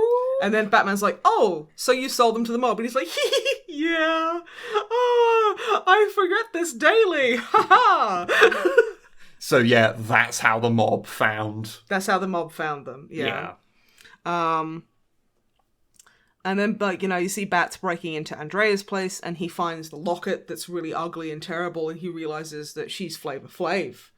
And he's like, all the signs were there. Yeah. Yeah, it was staring me in the face. The locket contains a picture of her and Bruce. Yeah, when they were at if college. you're wondering. Yeah. Which is apparently an A4 fucking picture because of how big that It's locket not is. that big! It's so big! It's a saucer. No. She's like, hey Bruce, wouldn't it be cool if we got this blown up to like fucking billboard size and then I cut a circle around it and wore it around my neck like a weirdo? It's way too, focused on this fucking locket. It fucks me off! I don't like it! It is a completely innocuous part of the story. It just shows up a few times for thematic reasons. No, it's awful. It's awful and terrible and I hate it and it's bad. Anyway, Batman breaks into Andrea's place. He looks at the locket. Stop reading my notes! They're mine! Well, you were getting sidetracked. Shut up! Fucking locket. Okay. So yeah, the phone rings and he answers. Pro tip. If you're breaking into someone's house, don't answer their phone. I don't know. I kind Just don't do that. I kind of like it because you do kind of see Bruce's expression where he hears the phone ring and he kind of looks at him and there's a kind of expression of fuck it, and then he picks it up. What would he have done? It's like, hey, we're calling you back from the clinic. Turns out you have 3 new species of hepatitis. Or something. Like, what would he have done there? Made an appointment with his very high-priced doctor. Yeah, probably, yeah. But it is not a doctor Tompkinson. on the phone. No, it's a doctor of laughter. It's the Joker, baby. It's the Joker, baby. In that moment, he truly became the Joker. Doesn't he call him, Booby or Toots or something? It's adorable. Yeah. And it's the Joker who's like, wouldn't it be funny if I planted a bomb and you're about to fucking explode, dipshit? And Bruce is like, oh, yeah. No, an important piece of context here. He's talking as if it's to Andrea, and he's basically like, hey, remember me. So, I figured out what you're doing, and... Kaboom. there's basically going to be an explosive heading your way. Don't try and escape. There's not enough time. Yeah, I didn't know he was talking to Andrea. I thought he was talking to Batman. No, he's talking to Andrea. Oh, I wanted him to call him Toots. And then That's you a see shame. one of the little airplanes from the little, world like, of it's tomorrow. like a drone, almost. Yeah, it's a remote control drone airplane. Yeah. It's got a giant a giant comedy bomb strapped to the bottom of it. With like the nose art on the bomb is like a stylized Joker smile, Yeah. which is pretty fun. And it explodes the thing. Doesn't take the locket with it though. But yeah, to be fair, that thing is bulletproof, so I understand. But yeah, it explodes her apartment, and there's like the phone off the hook, and Joker's like, "Hello, operator. I believe my like line has been disconnected." And then he laughs a lot. Honestly, I the laughed Joker. at that because I was like, that moment he truly became the Joker. It was beautiful. But Batman's dived out the window. He's fine. No, Batman's fine. Luckily, the locket made it. I'm so sorry, everybody. Then you see Andrea at the Gotham Warfare. And she's like, she has a flashback to living in Europe. Beautiful country. Heard it's great this time of year. And she's walking home with like the stereotypical the paper grocery bag with 2 baguettes in it. Yep. Which is what everyone carries when something bad is about to happen. Well, they've got to have something to drop, They've but got to not have anything that's going to be too they've loud. They've got to have loose fruit. Yeah. Which they do! Anyway, so she goes up to her door and it opens just as she's about to open it.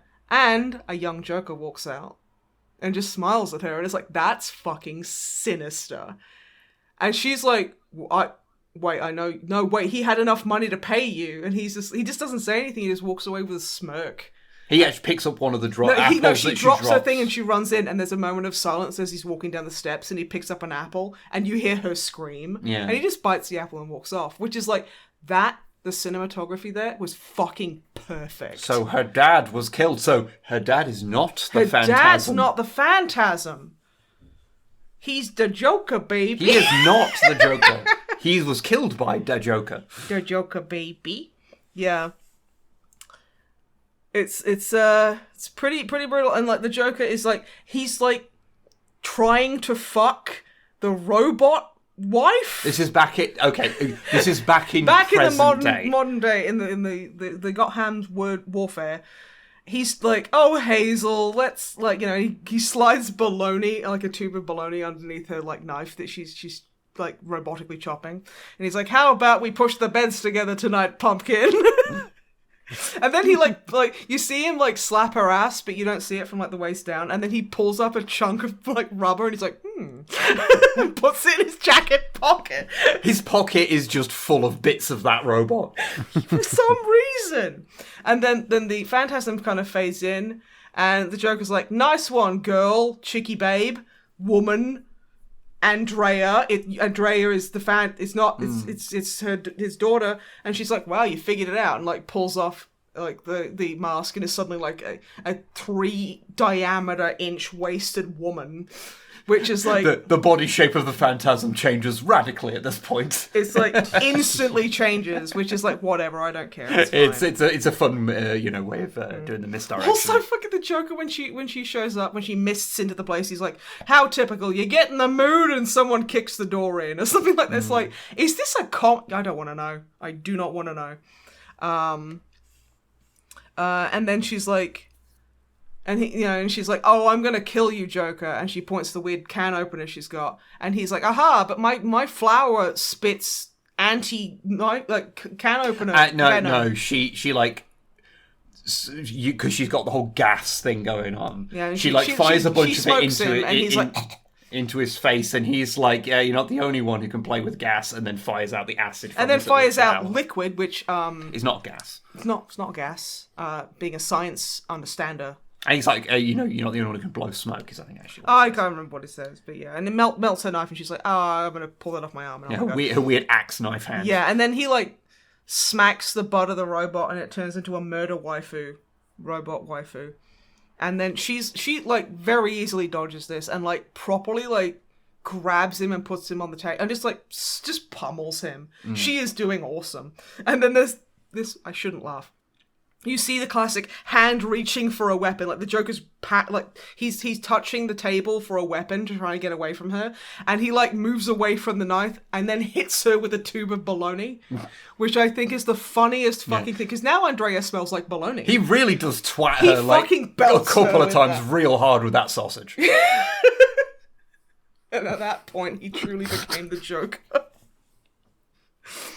Oh, yeah, and then like he runs outside and he disappears and she chases him.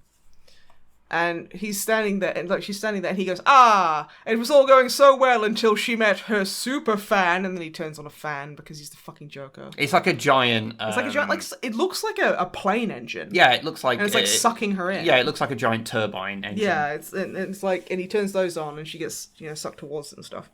But, Bats, like, rolls up in his bat cycle, and is like, nuh-uh. And then, like, does wheelies towards her, and then, like, chucks the bat cycle into the rotors so it explodes, and they are saved. And he's like, Andrea, what the fuck? Don't do this. And she's like, well, I'm going to. You can either help or you can go away. Yeah, it's like, I know what I'm doing isn't, like, the best thing to do. But, like, I know it's not going to help, but, I'm going to do it. I've just got to do this. Yeah, which, honestly, She is like, like, they them. took everything from me. They took my life, they took my father, they took you. Yeah. Like, this is all I've got left. And Bruce is like... Do not stand in my way. He's like, yeah, you either help me or you get the fuck out of here. And he's like, I can't. And she's like, well, no, she doesn't even say anything. She just kind of takes a step back and then smoke of it envelops she does. her, and she disappears. Well, he does do the thing like, like vengeance isn't going to solve anything. And she's like, well, you would know about that, wouldn't you?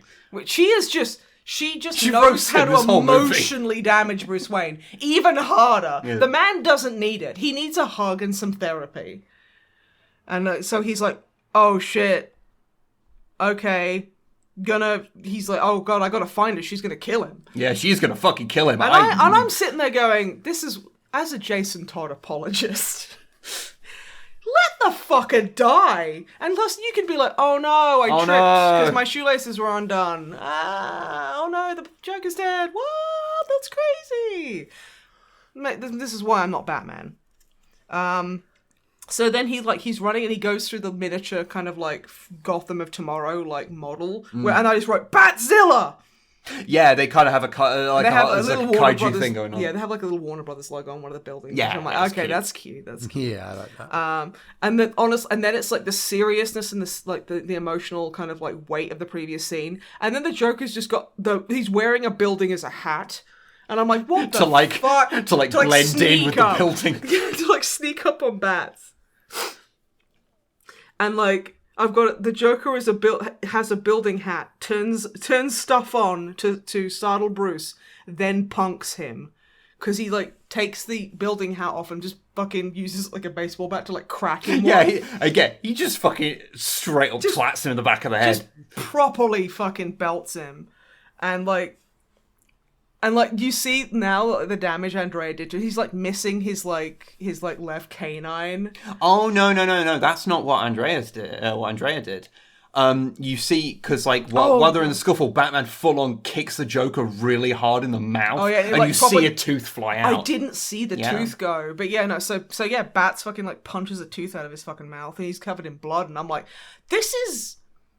Well, he's got a little trickle of blood. He's not covered in blood. No. But I mean, compared to modern day cartoons, which are so bloodless and honestly, we need to put more actual pictures of corpses in children's media. Children today are too soft. I'm just going to tell you, in 90s, the TV cartoons didn't have the blood either. This is just because No, they did, because I remember there was a fight on top of a train, and I think it's during Mad Love or something like that, which is during one of the earlier seasons where, like, Joker kicks Harley out of a window, and it's kind of talking about her. He's fighting Bats on a train, and he gets punched, and he is like bleeding from the nose and mouth. Well, I think you're just remembering these as being bloodier and thinking of show children corpses and showing modern day stuff as not being as harsh as it is. I want Coco Melon to find a dead body. I do not know what you're talking about. Yeah, of course you don't, because you don't care about children of the future.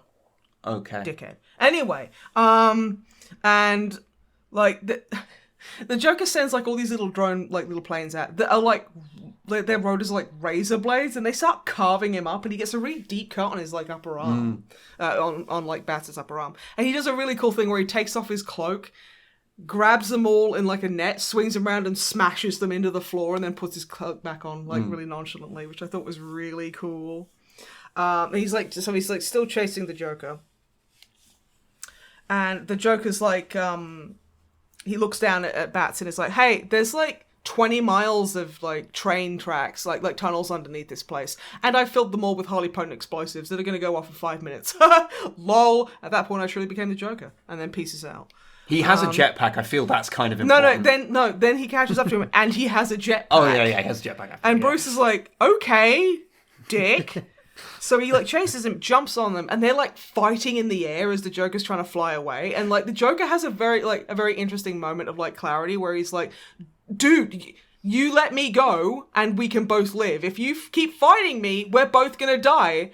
And Bruce just looks at him and goes, "Whatever it takes," and like fucking grabs his straps around his arm and just dead weights on him and drags him to the floor. They're like 60 feet off the ground. It's awesome. And like he gets like dragged down. And then Andrea grabs him. Well, they smash into the ground. They smash into the ground, and then like Andrea grabs him, and like she's got him by the Joker by the collar, and there's a really cool moment, and this I don't know if you guys took it like this, but this is how I took this moment, where she's like grabbing him, and the Joker puts his hands up and goes, "Okay, I surrender." Tell her Bats, I've surrendered. And she's like, I don't care. And it's really telling because it's like, you can see that this is the dynamic that the Joker is used to. When he surrenders, Batman stops. Which is, it's like, come on, Bruce, maybe that's okay. But yeah. And I did like, I'll get to this in a minute. But yeah. And he's like, "Oh no, you can't do that, Andrea." And she's like, "This has got to end one way or another." And he's like, "No, please." And then the explosions start. And I did time this. It only takes 2 and a bit minutes. It's not 5 minutes, it's 2 and a bit minutes. Yeah. Because in the 1989 Batman, the end sequence of that, when the Jack Nicholson Joker is going up the bell tower of Gotham Belfry, he goes, Gotham Cathedral, sorry. He goes 5 minutes, and then he looks up and he goes, "Better make it 10." And from that, it does take 10 minutes for the chopper to show up in the movie's runtime, which I thought was so cool. And I was wondering if they do that here. They didn't. Literally does not matter, just out of curiosity in case anyone was interested. And the Joker starts laughing, and honestly this scene is so fucking cool where Andrea's holding him and the Joker just kind of goes limp in her arms and is just pissing himself laughing. Yeah, one thing I take, because you see he's got blood, he's missing a tooth, everything is blowing up around them on fire. There's like a big globe behind them that's like part of the scenery, and that's like catching fire and burning. And it's basically the Joker is there laughing, knowing that he is about to die whilst the world of tomorrow burns around them. It's so over the top and awesome. It is in a lot of ways. It is like, you could interpret that as Nero's fiddling. It's the death of hope.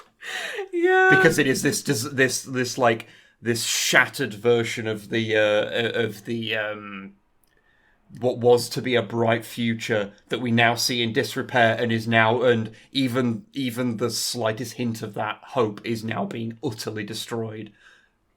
I don't know. I think it's a cool scene, and it's really cool. It's really fun. It's very poignant, And then because of all the explosions, Batman falls through the floor. Well, Andrea kind of bamfs away with the Joker. And it's kind of like, okay, so she's gonna kill him. Cool, love that. Yas, queen, love that. And then Batman falls through the floor and is basically tossed and turned and torn through the sewers underneath the place. Yeah, he doesn't escape through any skill. He lucks the fuck out. Yeah.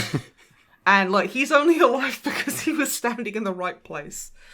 And you see him basically struggling to keep his head above water as he's belched out into Gotham Harbor. And then you see him back at the Batcave, and he's very upset. He's lamenting losing Andrea again, and just the whole thing that's gone off, and Alfred's like brings like a tray of medical supplies, and like he's like, I really tried to save her, Alfred. I don't know what I did wrong. And he's like, Bruce, sometimes there are people who just don't want to be saved. And, you know, and he gives him a really kind of sweet talk where he's like, you know, I always worry about you going out and becoming the darkness that you fight. And you do teeter that edge, but you've not fallen in. Andrea fell in that hole years ago, and she never wanted to see the light again.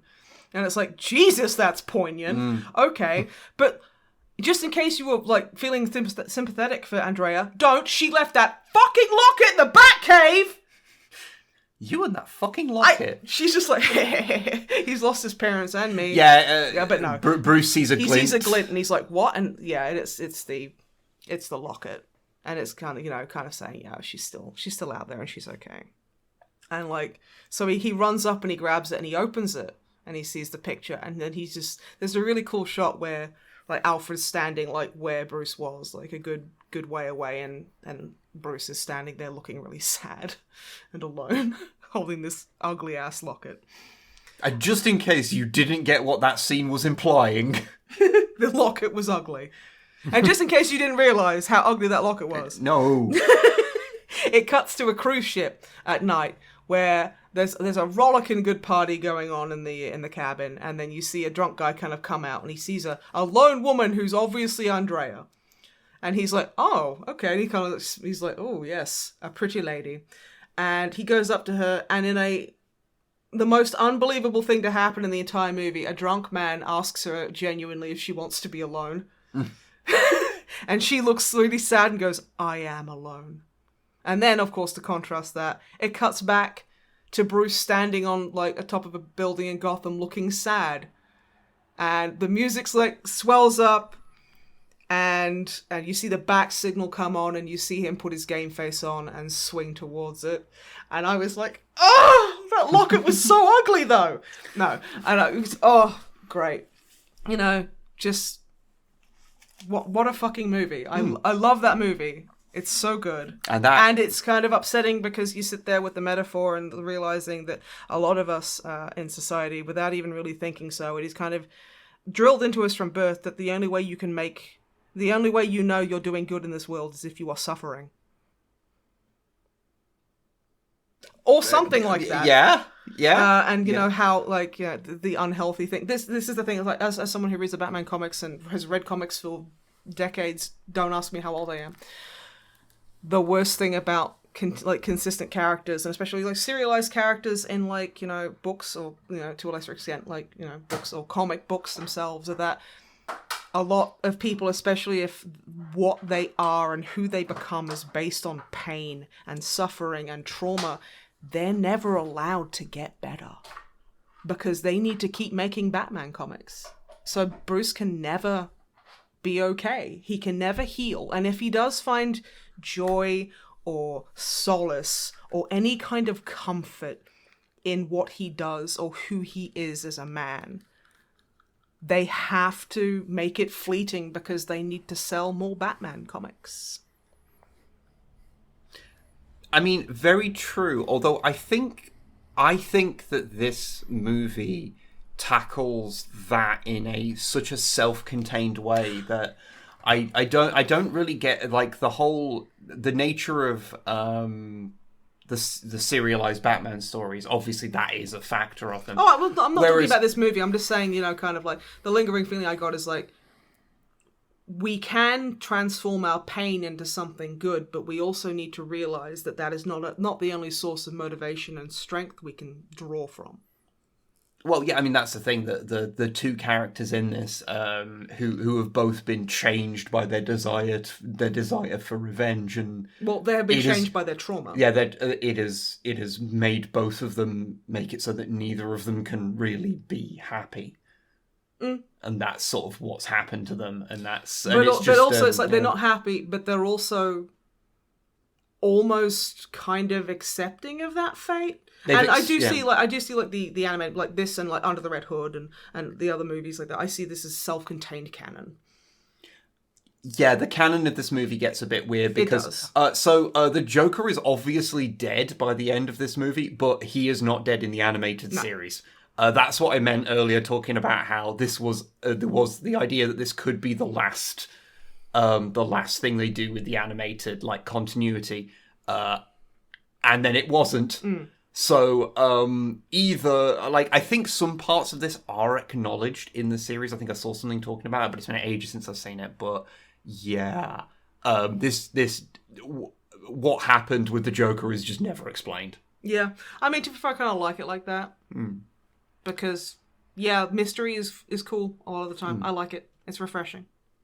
How did you like it, Matt? You've been very quiet. very quiet. I did very much enjoy it. There's definitely the nostalgia feeling, linking it. I'd not seen this one before, but I had seen quite a few of the animated series episodes. Not that I can actually remember watching any of them, like actively. Like I can't remember anything that actually happened, but I definitely remember watching it. Yeah, it's definitely it's very it's the same issue as you have with watching any older films. It's a lot slower paced than like stuff nowadays that needs to be attention grabbing all the time. I literally said the same. Yeah, I literally said the same thing to Wib, and he was like, "No, you're just used to TikTok," and I'm like, "Okay." Yeah, it's. I mean, thank you, Drummer Matt, for agreeing with me. That's not what I said. I would never make a reference to TikTok unless I'm talking about radicalization. You talked about it derogatory. Yeah, I only ever talk about it derogatory. Yeah, no, I was saying you were saying derogatory, but yeah. But despite it being like slower paced, it was. What I like about it is that it was like 70 minutes or something. It was an hour and 15. Yeah, so 75 minutes or so like. But I mean, that's presumably partially down to the available time length that they had to make the bloody thing. Yeah. But that aside, like I really enjoyed how like it told its story, and it didn't feel the need. It's like, pad this bit out or add extra unnecessary bits just to make it like an hour and a half or whatever they wanted the film to be. Nowadays, that film will be 2 hours long because that's what people expect superhero films at the cinema to be. And I really like that it didn't add like extra crap just to pad it out because it didn't need anything else.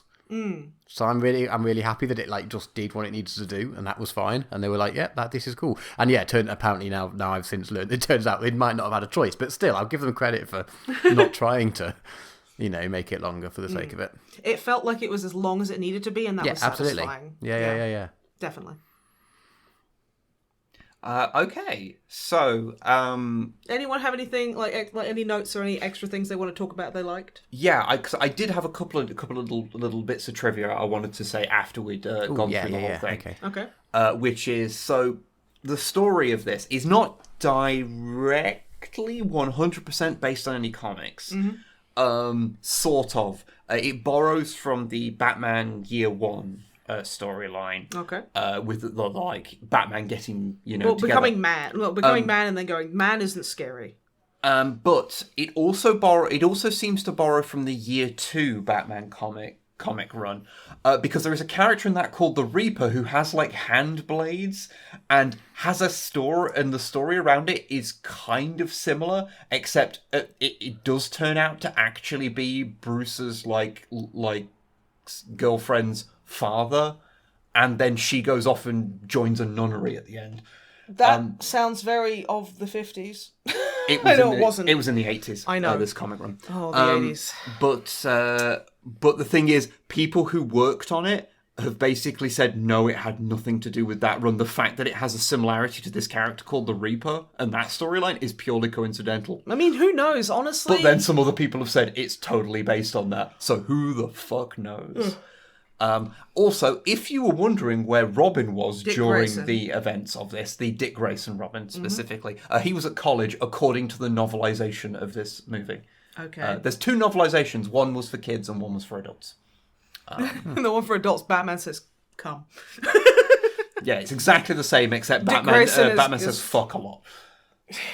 It's like a Frank Miller run where Batman uses an ableist slur. But yeah, so Robin's at college. That's where he is at this point, apparently. That's why he's not in the movie. Okay. And also... Good headcanon. That's according to the novelization, that's the only place it says it. Yeah. But also, this movie fucking tanked. Not critically, Critically, people were pretty positive about it. because it's great. So the only thing that critics kind of like, some critics didn't like it hugely. A lot really liked it. The only kind of criticisms it got were for its animation, which, Knowing what we know now, completely excusable. like, I kind of get it, because if you were seeing this as a theatrical movie, then the animation is like pretty good TV animation. I would say that I can't really give you an answer for that, because I have so much love and nostalgia for Batman and the animated series specifically. I will just say, as for a theatrical animated film, Aladdin came out right before this. Yeah, okay. So I think can see about how people would be a little bit think like... about the quality and animation between those two. They're not the same. No. Like, I love the way this looks, but it's not got that degree of time and money behind it.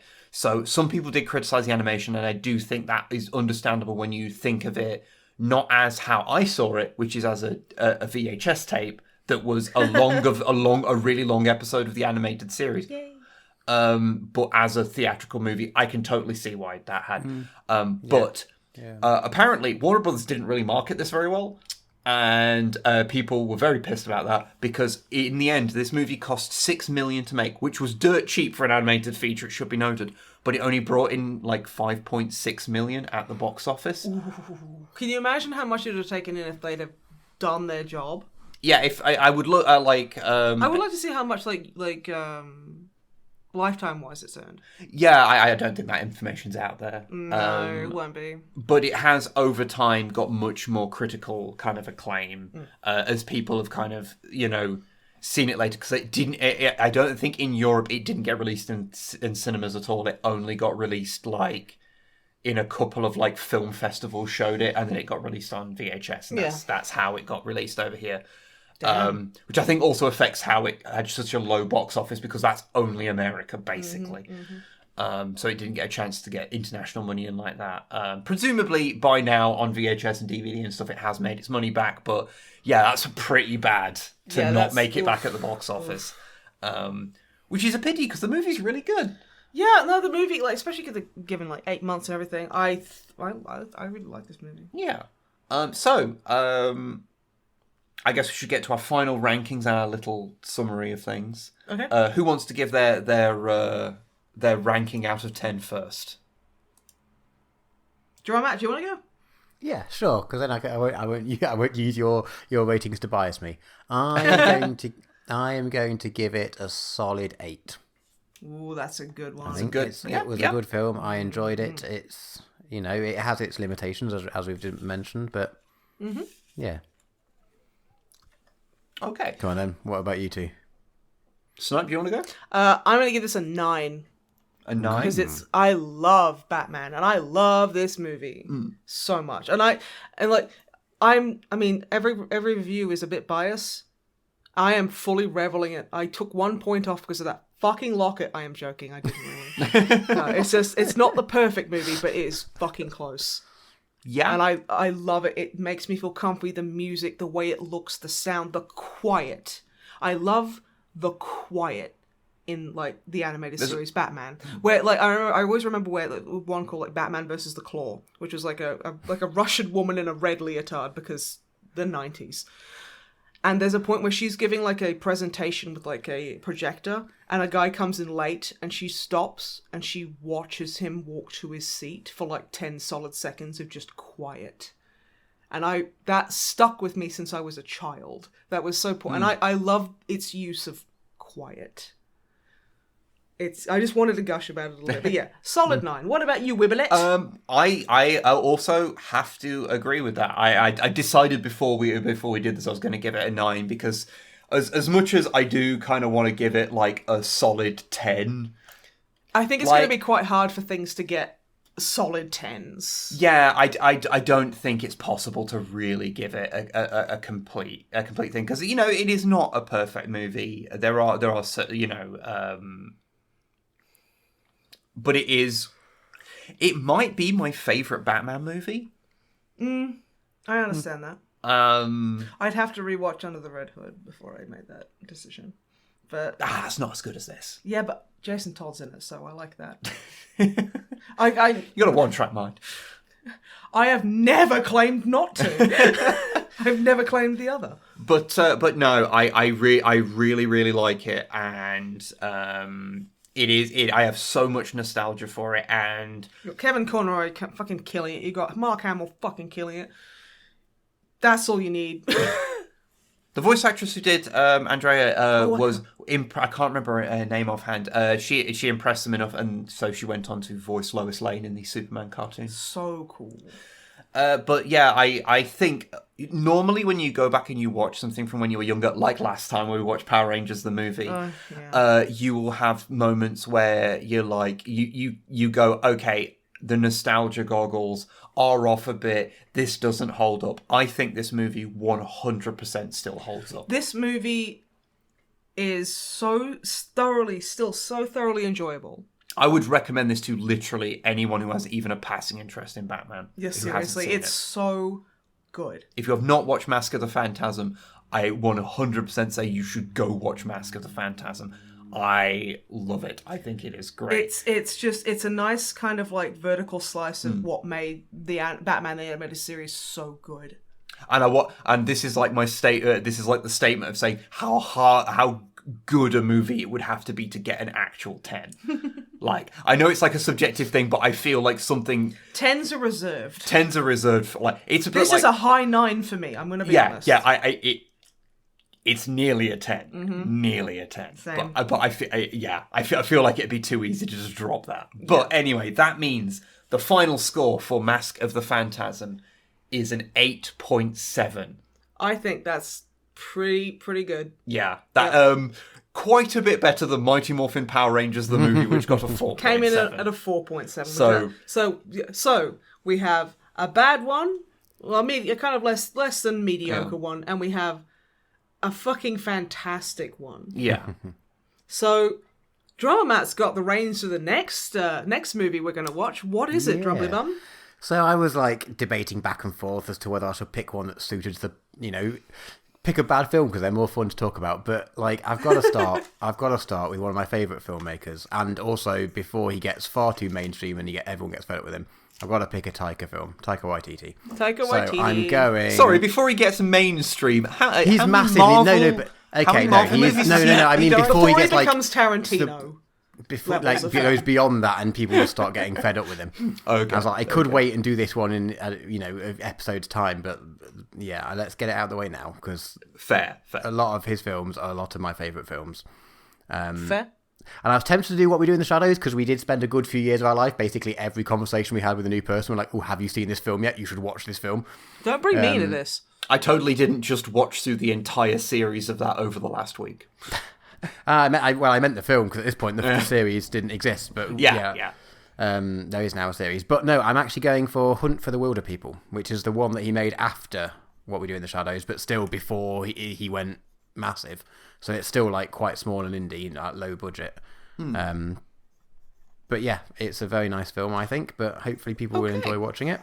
It's available on Amazon Prime, I believe, and probably for like, if you've got that subscription, or you can find it other places, I'm sure. Yeah. Also, I really like the idea of like, because we tell everyone what we're doing for the next movie club. I really like the idea of like, listeners, like you guys watch it and you tell us what you think about it in the comments because I want to see what you guys say and we want to see your ratings.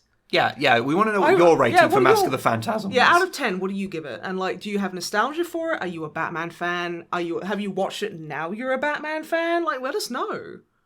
Yeah, I'd be intrigued to see how people feel about Mask of the Phantasm without any nostalgia for the 90s series. Because obviously we're all of an age where it was around when we were kids. Yeah. Whereas if you're younger than us, or I guess older than us. Although I was going to say older, but my dad also watched the animated series because it was so fucking good. Your dad is also super cool and consumes a lot of movies. So yeah, but yeah, I'd be intrigued to see how people without any connection to it find this movie. So yeah. And yeah, I look forward to watching Hunt for the Wilder People. Hunt for the Wilder People, because I know nothing about that movie. I know that Taika Waititi was involved in it. That is the extent of what I know. So yes, we shall watch that, and yeah. Well, I thoroughly enjoyed it, and I'm looking forward to the next movie. Thank you very much for listening, everybody, and we shall see you next time. Goodbye. Bye-bye. Bye.